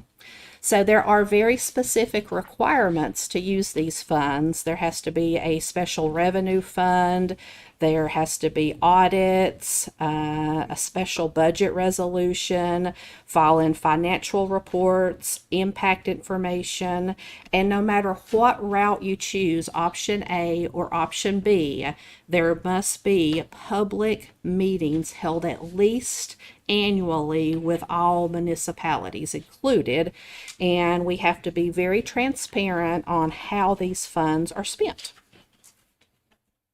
So the choice that you have is you can choose to go with option A or with option B. And it's very important that you understand that if you choose one of the options, you can choose one item from list A, you can choose 2 items, you can choose 5, 8. You do not, nor do I think would probably be appropriate to think I'm going to take all of option A or all of option B. You have the option to pick and choose. With option A, you will have that annual meeting, and you will have these reports that are due. With option B, there are additional administrative requirements that will be there. And I think many of the counties have chosen to go with track A. And just looking through that, I think most of the more common things and even other things would fit into those generic headings. So I'm happy to discuss or answer any questions that I can, and the health department is happy to work and be a team player as we move forward with the use of the opioid settlement funds. Is there, so if we don't know what track A, that support first responders, I'd like to, what does that entail? Well, with these, these a lot of these headings are generic, and so post overdose, there are things that we are doing now. There's things that we can put in there, but it is not spelled out. So these are more generic headers that will fit and be approved in there. So I like that piece of it. Naloxone distribution, we're doing that. You know, it doesn't specify how, where, how many, just that is something that we are doing. Post overdose response, that is something that we are doing now. To what level and how we do it, you will be able to make those decisions and provide direction on that. Tammy, a couple things on that, the track A and track B. Under track A, reentry programs for recently incarcerated persons, is the health department currently engaged in some of those programs? On a small level, that is something I would really like to see us be able to increase. So the next item I'm going to talk about will maybe address some more of that. And it's the criminal justice diversion program, would that be classified as our drug court? That is drug court. So these funds can be used for the next 18 years to pay for drug court personnel, supplies, whatever you would like would fit in that category.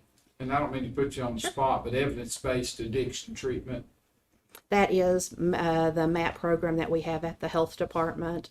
And that comes in various forms. I think we have a very high standard, the gold standard. So some of the ways these are administered are not necessarily as successful as the way we administer it at the health department. And I know that there's a whole task of you that are involved in early intervention programs. Absolutely, and that's something that we would love to have more help in. This has not been an issue in our elementary schools like we've seen this year. This year has definitely been concerning, and so we would love to be able to put programs in the elementary schools to really be able to share with those little kids the dangers of ever trying substances. Is there anything in track A that would afford us some of the same services track B does under supporting people in treatment recovery? I do not see that. Thank you. Thank you. Appreciate you presenting all this. I know you presented to us before. Happy to do so. I know You do have recovery support services under track A that could possibly encompass some of the same things. And there again, to reiterate what you said, this isn't, you don't have to take all of this. We're required to pick a track. That is correct. And then we pick the elements of the track that we didn't appropriate for the expenditures or the funds. Absolutely, and I would think that there are some things on track A that would not be appropriate for our county at this time. And is it possible that this is 18 years, that in the 7th year that we move from one track to the other? Yes.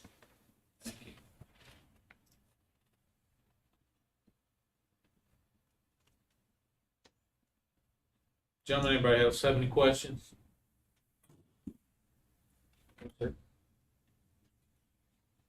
Jeremy, now that you're the board appointee to that board, you'll get to sit through this stuff. I've sat through this about 7 times now, so. You did a good job of summation, so thank you. Thank you. It's probably because we kept you here so long. I think we did last time too, though. It's okay. That's what we're here for. All right. Henry, the next two slides, your proposals. It's just, yeah. Those are some things we would like to see, but it's not necessarily. All right. Is there a deadline to make a decision? No, I don't, we cannot Sooner spend. rather than later, I know, but. You need to make an election of track A or track B by June 30th. Good deal. And you cannot use any of the money until that is selected and a plan in place. Right. And just as a point, there are some recommendations as far as the health department goes in consideration of some of the strategies under specific tracks under those two power slides. There are, if you wonder, what could go into, some of those things, those are just some to help understand what could fall into those. All right. Good information. So, gentlemen, are we ready to make a decision on this tonight, or do you guys need to smoke it over some more? We ain't gonna make it to June 30th, huh? Yeah, what's the hurry? Well, I mean, because I've seen it 10 times, I don't want to have to see it again, but it's all good. Well, I mean, I would like to see somehow to encompass the first responders. I like track A, but I mean, they're the guys out there, the because of all this opioid and stuff, we're having to buy Narcan and stuff. Tammy, correct me if I'm wrong, but we took we got a wish list from each of the first responders, from each of the fire departments, and we've got a list, from them that's ready to be funded, but we can't move forward until we pick track. It's a separate grant deal. But we have that list. So if we pick track A, we can still get that stuff. Yes. And so if you chose track A with first responders, you can pick and choose. And if you choose 5 or 6 of those things and you say we're going to support first responders, you don't necessarily have to say exactly how we're doing that right now. You're just going with track A, and we are going to, continue to evolve and grow our programs. So one of the examples, we requested life arms. Life arms were turned down as not being part of it. We could use this. Absolutely. To purchase the life arms that we're not able to be purchased with the other grant money. Okay. Just as an example. And that would just fall under that header that you have chosen as the generic header. So it will be how you want to put the task underneath the header. Understood.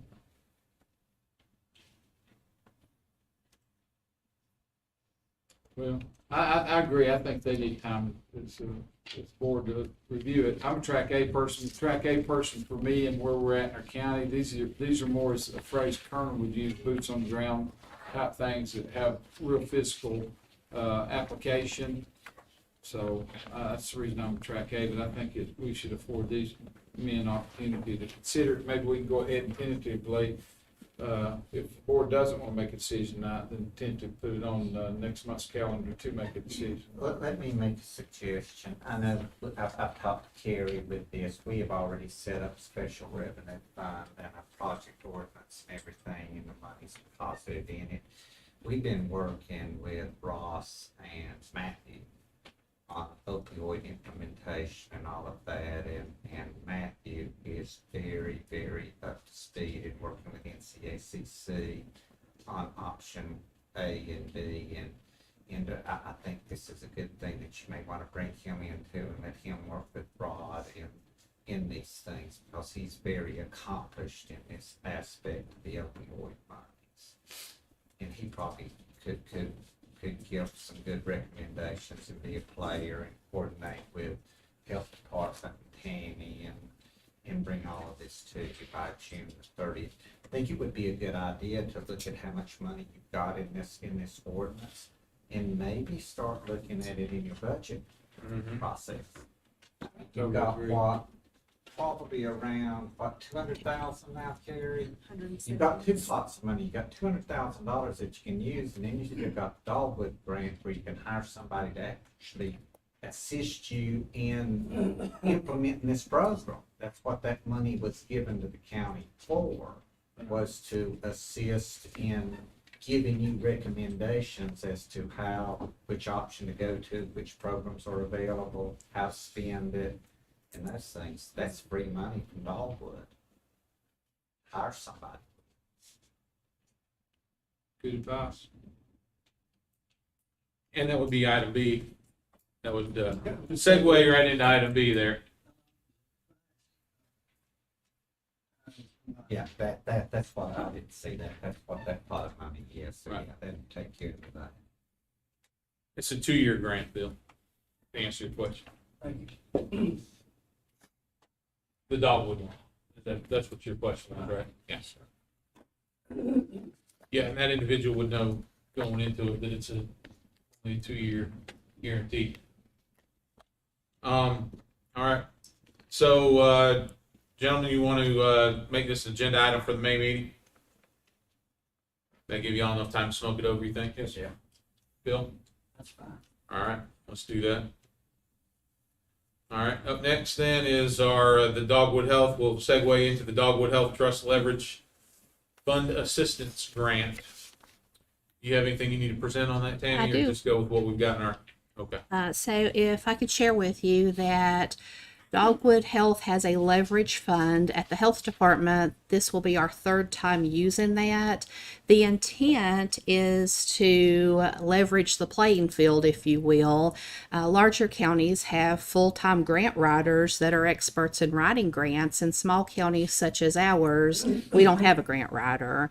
And so we have the opportunity to apply to get someone to work along the side of us, and that is a professional grant writer, and Dogwood pays for them. Normally, the way that has worked the previous two times, you put in, I would like to have somebody help me write, and we don't for small grants, we don't, but when you get up into $500,000 or a couple million grants, these are hundreds of pages. You know, we still have our full-time jobs. So we apply, and if the proposal's good, Dogwood will say, yeah, that sounds like something that, you know, would help your community. So they go and they locate and they hire the professional grant writer to work alongside us. We still have to explain what we want to do and our demographics and what we will be measuring, etc. So this time we applied for a federal grant for 5 years to work on substance use disorder that would hire a peer support, a licensed clinical social worker to work with our folks who are in recovery. This was an extensive grant, and Dogwood hired the person to work along the side of us. Then we received this letter that apparently instead of them paying the grant writer directly, the funds they're asking that it would come through us just as a pass-through. I'm imagining that could have something to do with audit purposes or just to make it cleaner that they can show that they're helping a small county, which is the purpose of the leverage fund. And so 6 weeks ago or something, we finished this grant and it was submitted, but the grant writer has not been paid. And so they are asking for your approval to pay the grant writer for the work that was completed about 6 weeks ago. Entertain a motion, we take care of that business, guys. Got a motion from Commissioner Hensley. Is there a second? Second. The second by Commissioner White. Any discussion? So I'm a little hazy on this. Me too. So they did so we submitted the grant, they contracted a grant writer, the grant writer wrote the grant, and now they want us to pay for it. No, Did I miss something? you did. So this is it's tracking slow. we apply that we would like to have help from a grant writer to help us write the grant. So Rachel Potter wrote this grant, and she got help from a professional grant writer that Dogwood Health located and agreed to pay for all of their time. We just work along the side of them. Normally, they directly pay the money from Dogwood to the grant writer, but this time they're asking for our approval to move through the process, but there's no tax money from Madison County. This is money being paid from Dogwood to the grant writer who helped us write this grant. So that's the 18,000. That is correct. They want Dogwood, in essence, is gonna give us 18,000 for the grant writer, and then we pay the grant writer. That is correct. They just want credit to give Madison County the money. So why don't they just pay them themselves? You know, that's just the way that they can say, oh, we give money to Madison County. And the previous two times it was a direct, we weren't involved with it, but this time their direction is different. Is that normal? You never know what to do with Dogwood. They probably changed it. I guess what Dogwood's wanting to do is, like Bill said, they want to say, we have funded the county with this money, and then it would then have to come into Kerry. Kerry would have to do a budget amendment, and you would have to authorize that money to be paid to the grant writer. Not done any of that stuff yet, so you would have to, in order to make that disbursement, you would have to go through that process. It sounds like the cart's got before the horse. I didn't say it, but I'm. But if we don't do it, we'll have to pay them, right? We did not sign a contract to this person. And again, this grant was submitted 6 weeks ago at least. So definitely there was some steps missed, and I don't think it was on our part. We applied for help, help was provided. We worked with them and submitted, and we did not sign anything that we would be paying for this help. Tammy, should I engage? You would be a pass-through for it. You would just actually have to authorize doing it. I guess the consideration is being, Dogwood's got a lot of money and they've done this and they want to see this person pay, and I guess it's gonna benefit the health department, but It would be a huge benefit to our community if we get this 5-year grant for an LCSW and peer support specialist to help our residents. So, I'm all about the whole program. I appreciate Rachel and your work, your staff's work on submitting. I just asked the question because it seemed a little strange, the process. It was strange to me when Mr. Honeycutt called and said, "What?" And I had to back up for a minute and think what he was even asking about. But should I engage Dogwood before and ask them why the change and put them on the spot? yeah, you want to be real careful with that. I mean, Looking good for us in the mouth. Sadly, I've been there. But I think if you can get a recommendation from your health department and you're willing to go on the record and say that this money that Dogwood's willing to give to you that's gonna go to this person is a benefit for Madison County, is a benefit for the health department, and you're going to take a position and recommend to this board that they go through this process, I think that's what this board needs to hear from you, because it's obvious that we don't know how this came about. Am I right? You don't know anything about this, but you've been asked to authorize the expenditure. So you need to be up to speed and have somebody recommend to you why you should do that. And we did think this was a beneficial grant, or we would not have asked for the assistance. There's, thousands of hours have been put into this 5-year, $2.5 million grant that will fund resources for our community. And if we didn't feel like it was beneficial, we would not have invested our time and energy into that.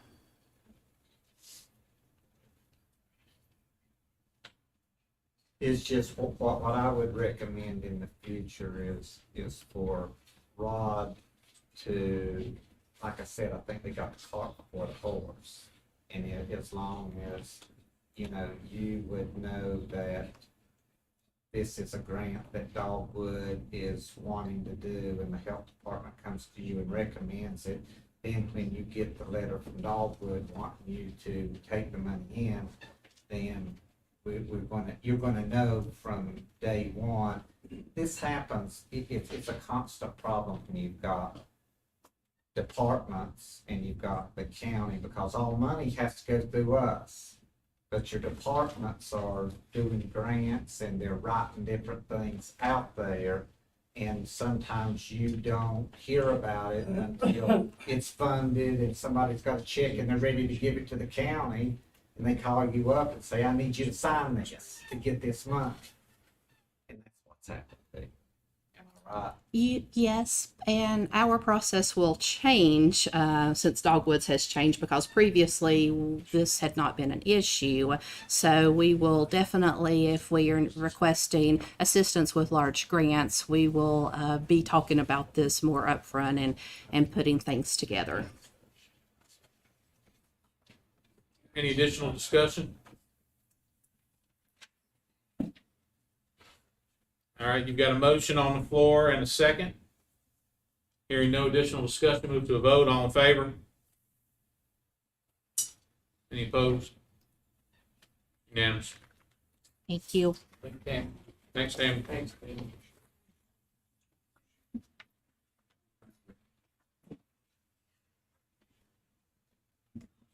All right, up next is Carrie with our budget amendment number 10, and then the financial reports as well. Yes, sir. Thank you. Good night, gentlemen. Good evening. Almost good morning. Almost. Before you is budget amendment number 10. This amendment records donations made to your library in the amount of $1,572.47. Also adjustments to the budgeted amounts for the fire departments that serve our county, as well as amounts for the municipality's portion of the vehicles tax collected. That's so I don't get that same write-up in next year's audit. Your animal shelter has received the donation for emergency vet care seen here for $5,000, as well as a grant from the Wilkinson's Medical Supply for $4,500. You will see the recording of additional revenue collected for the occupancy tax and the subsequent distribution to the Madison County TDA. Again, taking care of no budget audit findings for next year.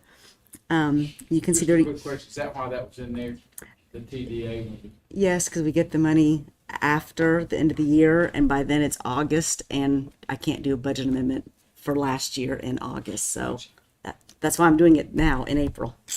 So you also see the recording of interest to the reevaluation fund, the courthouse gift project fund, and the opioid settlement fund, as well as the ARPA funds that haven't been supplanted yet. Okay, note the recording of the needs-based school lottery funds that you approved at your last meeting.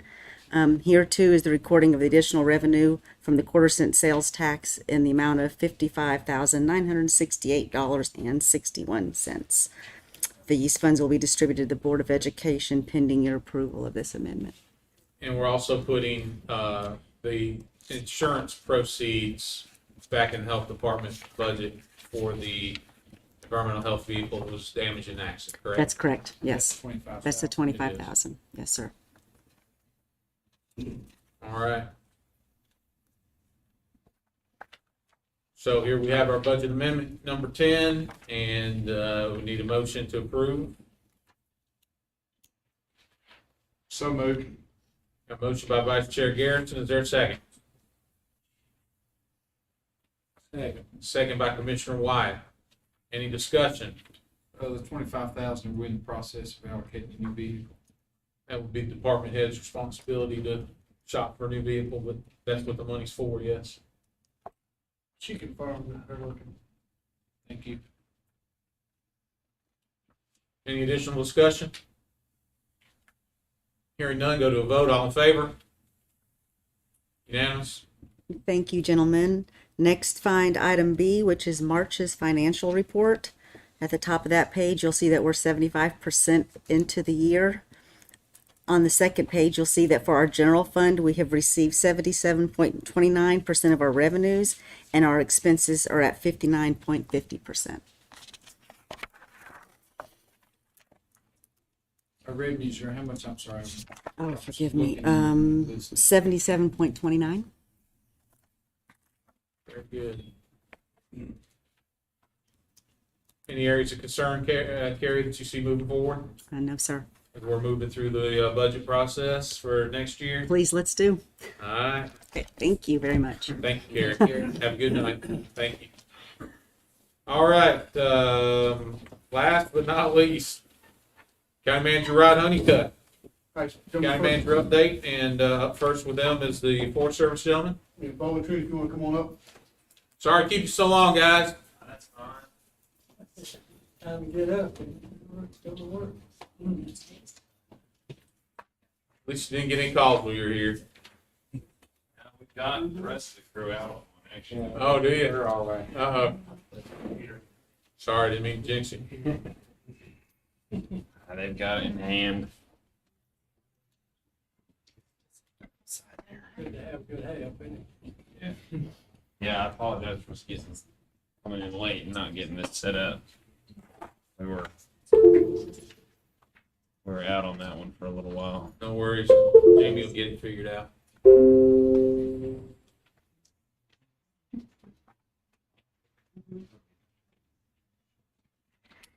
So it'll be the commissioner's report in your office right there.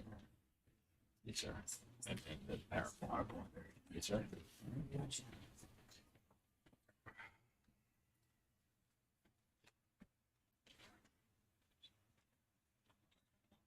Is there Perfect. Make sure it's on. Good. You good? Yeah. Gentlemen, for those of y'all that don't know me, my name is Bo Dossett. I'm the county ranger for Madison County with the North Carolina Forest Service. This is Trent Duncan from our district office in Asheville. He's our district forester. And I'm going to try to move through this pretty quickly because I know it's getting late. Probably gonna need you to, if you don't care, stand near the microphone. That's for the folks that are Yes, watching. sir. I'm sorry. No, that's fine. So for a quick introduction for anyone not familiar with our agency, the North Carolina Forest Service, we're kind of a Swiss Army knife of an agency. We do a lot of different things. We're paid for 35% by the county and 65% through state allocated funds. We do a little bit of everything: wildfire control. We work with landowners to better manage their forests. We do a little bit of law enforcement, specifically around arson investigations. We work with Misty on childhood education and events with Chad Ayers at the school, stuff like that. We do prescribed burns, training for fire departments, and wildland work. So we kind of do a little bit of everything. During fire season, we operate a lot like a fire department with a bigger budget, and then in the off season, we sort of operate more like the cooperative extension, soil and water, other agencies that sort of work with landowners. Wildfire control is obviously our primary focus, the biggest thing that we do. Like I said, we've actually got the rest of the crew out on a fire right now. We had Madison County gets about 45 to 65 wildfires a year. We have 2 full-time rangers in the county and 1 8-month smoke chaser, which is Slab Fowler, which I know several of y'all are familiar with him.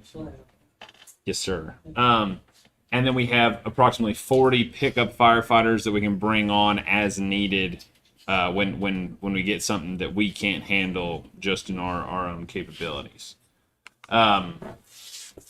In terms of state firefighting resources, we have our 2 wildland engines here in the county. That's mine and Jeremy's. And then we also have access to district equipment in terms of bulldozers, helicopters, planes, kind of the stuff that we need for when something gets really out of hand. Not out of hand, but larger. For example, today on that fire in Laurel, we pulled in a 5-man bridge crew from the district office just because it was real dense, kind of gnarly terrain, and we need a little bit more help with that than we could get from just our people and the fire department up there. The biggest reason for why we run so many fires in Madison County is pampas grass, which Commissioner Wechtel mentioned earlier. It's our invasive Asian grass species. Probably between 60 and 80% of our wildfires are in that. And to give you some sense of how much of our fire load that is and how much it makes Madison burn in comparison to counties around us, in 2021, Mars Hill, a town of approximately 2,000 people, had 40 wildfires, which Mars Hill Fire Department ran only 15 fewer wildfires than Buncombe County in its entirety during that year, which is a county with a population of 271,000 and 19 different fire departments. That kind of gives you a scope for how bad our pampas grass infestation is and how that contributes to our wildfire load here in the county. Since January 1st of 23, Madison County staff have run 33 wildfires. That's actually out of date now. I think we're at 36, which in total have burned over 100 acres. And we've now had 4 fires that have required help from outside the county, which is that help that's provided by the state, free of charge for the county. 13 of those fires were in Mars Hill, which is less than past years, due to 2 serial arsonists that the Forest Service put away over the last 2 years that have been setting a lot of fires. So Mars Hill's fire load has decreased slightly since those 2 were arrested.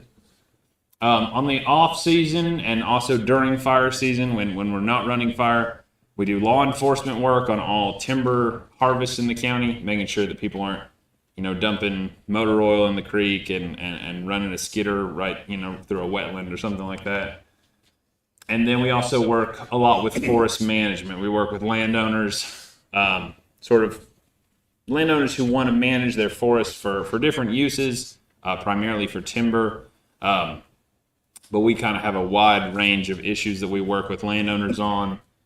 We do prescribed burns for landowners at a reduced cost. We provide free forestry advice to any Madison County landowner. Most of Madison County is privately owned forest. The majority of our landscape is privately owned forest. And so we function sort of similar to a cooperative extension agent in our ability to work with the landowner, tell them what they have on their land, what's growing. You know, there's Madison County is extremely diverse in our timber cover. And a lot of times landowners they might not even know what species of trees they have on their forest. There's so many different kinds. So we do a lot of work with that. And then I'll give it over to Mr. Duncan for specifically what we're here for tonight. Well, thanks for having us. Again, Trent Duncan, District Forester. The Asheville District, my district covers 8 counties, Madison being one of those. So in 2002, state legislature appropriated $4 million for 3 new county offices in the state. Madison County historically has been ranked at the top for as long as I've been around, which is about 20 years. So Madison County finally made the cut for one of those 3 new state offices, county offices. The other 2 are Jones and Lenore County down east. And so the big concern right now is this was appropriated, passed in July of 22. And this money's not used here in Madison County. There are other counties on that list who would be happy to take that money and build a new county office for them. So here's our former offices. You see in the bottom left now, on the bottom left there, that's where we're at now. We've been there since 2020. There at the top right, we were there for 13 years. That's on Highway 213. And there in the bottom right is where we were prior to that for probably 15 plus years or so. So kind of gives you a background of what our offices have looked like, and a little bit less than ideal for a state facility, you know, and partly a county facility as well. So, but we've made do, and this is what a typical newer county office may look like. It's approximately a 1,500 square foot office with a 900 square foot shop. You know, everyone would have their own office. The shop provides security, place to work on equipment, vehicles, that sort of thing, to position resources while we don't need them out of the public eye. It also gives us with an ideal site, plenty of parking. So on a given day, we have the need for probably 3 to 5 vehicles parked in our parking lot. During high fire times, that could increase to 8 to 12 vehicles. Need space for those. So I'm going to get to the sites that we're looking at, and it kind of gives a little bit of justification for the space that we need.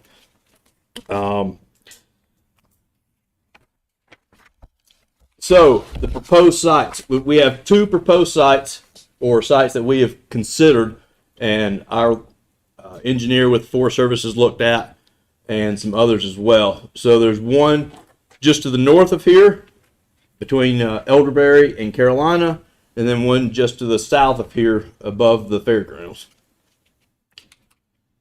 Looking at the one to the north, it's, excuse me, to the south. Uphill, but to the south. Very good. Approximately 5.9 acres. We had a right of entry signed in September of 2022, and that was to be able to do soil testing and site suitability. You know, making sure the ground is suitable to build on for our needs. That site right there, 5.9 acres. It does not have to be that entire 5.9 acres, but where you see our logo there, that's kind of on a broad ridge, and then it slopes off quite a bit, both the east and the west. So not entirely usable land without a lot of work, but it does give us the ability to do some training on that property, prescribed fire training, do some landowner workshop meetings there. So that would be our preferred site based off what has been offered up previously by the county, or at least in discussion, put it that way. The downside of this site is you know, there are times I'm sure where there's a lot of traffic in here, ball games, the fair itself. So being able to respond out of this area could be a concern.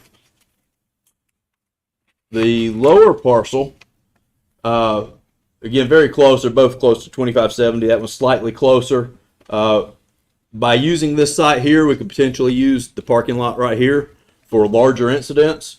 There are times where we'll have fires that, you know, the fire just the other day up in Hot Springs probably had 60 to 80 people on it at one time. So, and they can get much bigger than that. So having the ability to have additional parking nearby at times, not very often, but when it is needed, it would be nice to have. That would be a benefit.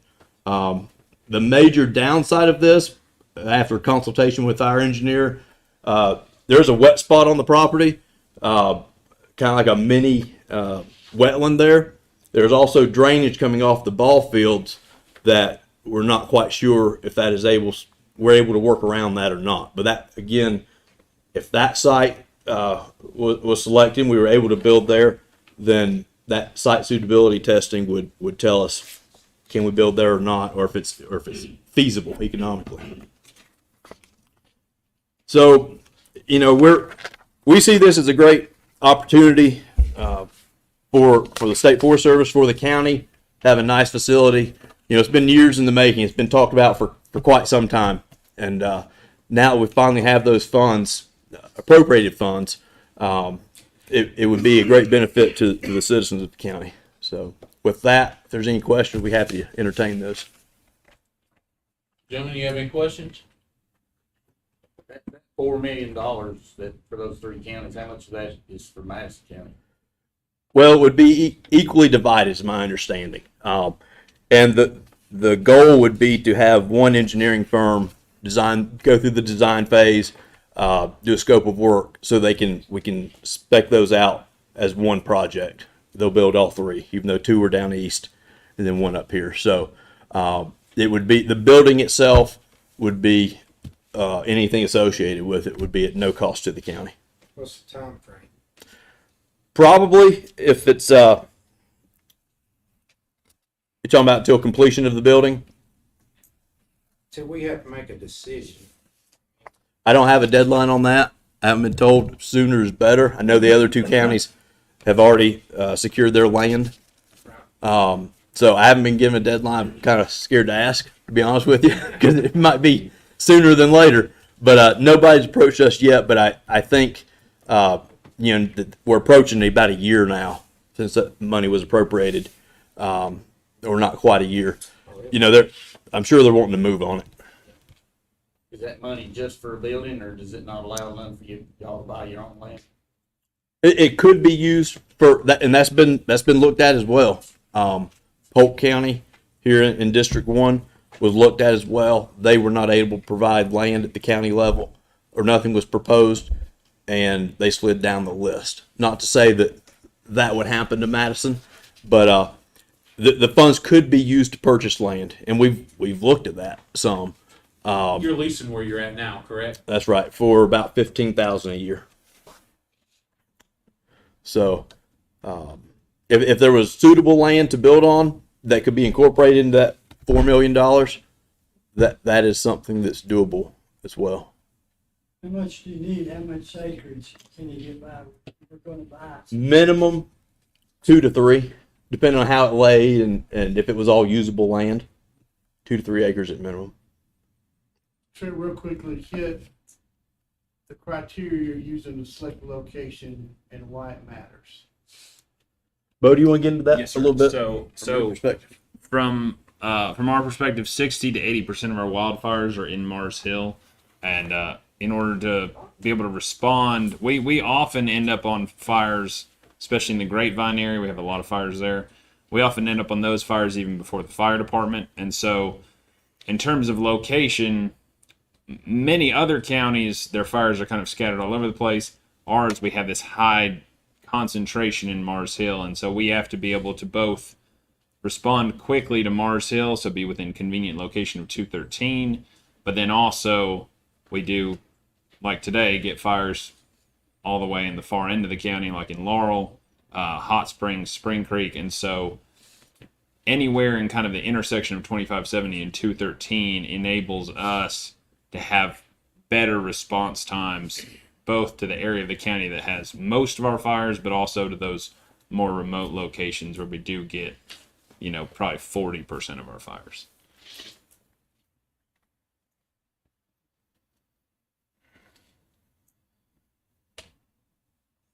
Anybody else got any questions? Rod and I've already sat through the presentation once, so giving you guys a chance to ask.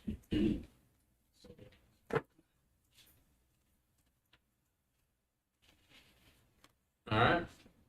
Thank you, gentlemen. Thank you, man. Thank you. Appreciate what you do. Be safe out there, guys. Thank you. Again, the last topic, county manager report are the board vacancies. One board vacancy for the Transportation Authority, current appointee is Tommy Justice for a 2-year term limit. He has faithfully served on that board, and he's agreed to do another term if so desired. And there's no other applications pending on that position currently. So, as the commissioner's appointee to that board, I would make a motion that we approve Tommy Justice to maintain that seat for a 2-year term. So, got a motion by Chairman Weckel, a second by Commissioner Briggs. Any discussion? Hearing none, go to a vote. All in favor? Unanimous. Gentlemen, next two are appointed boards with commissioner representation, the first being the Juvenile Crime Prevention Council. Meets the third Thursday, 3:45 p.m. at the Madison Central School Center office. I nominate, Michael Garrett. Second. I've actually already served on that board. It does meet every month. Kind of quick. I would default to see someone else. I've served on it for several years. So. So you're the expert.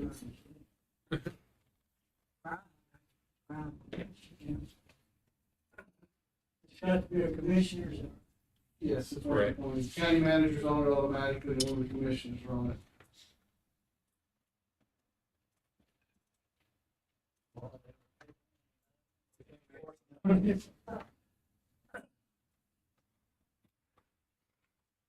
It's at 3:45, Bill. Makes it kind of hard for those non-retirees here at the board, but would you be willing to take a bullet on this one, Bill? Which one? There's two of Would them. you be willing to take 2 bullets, Bill? No, I don't. That's, If you do the Juvenile Crime Prevention Council, we might be able to find somebody that'll do the public safety. I'll do it. All right, so I'll make a motion that we appoint Bill Briggs to the Juvenile Crime Prevention Council. Got a second by Commissioner Hensley. Any discussion? Hearing none, move to a vote. All in favor? Unanimous? Gentlemen, the last one is the Public Safety Board. I recently stood up. There is a position for a commissioner on that. The first meeting will be in June, and we will meet the last Thursday of each quarter at 1 o'clock in the Madison County Sheriff's Department. All right, worker guys, we can piggyback that onto an extended lunch or something like that. I think maybe one of us can do that one. What do you think? Yep. Alan gonna do it? Yeah. All right, I'll make a motion to approve Alan White. Is there a second? Second by Vice Chairman Garrison. Any discussion? Hearing none, all in favor? All right. Gentlemen, subject questions, acknowledge the posting of the land use ordinance. The 60-day notice back to the auditor. And then the venue, the next meeting, for the section to make sure we get it locked down. So I've got subject questions. Any information on our Where do we, yeah, Mandy, I'm sorry, we didn't put that on the agenda, but it'll fall under,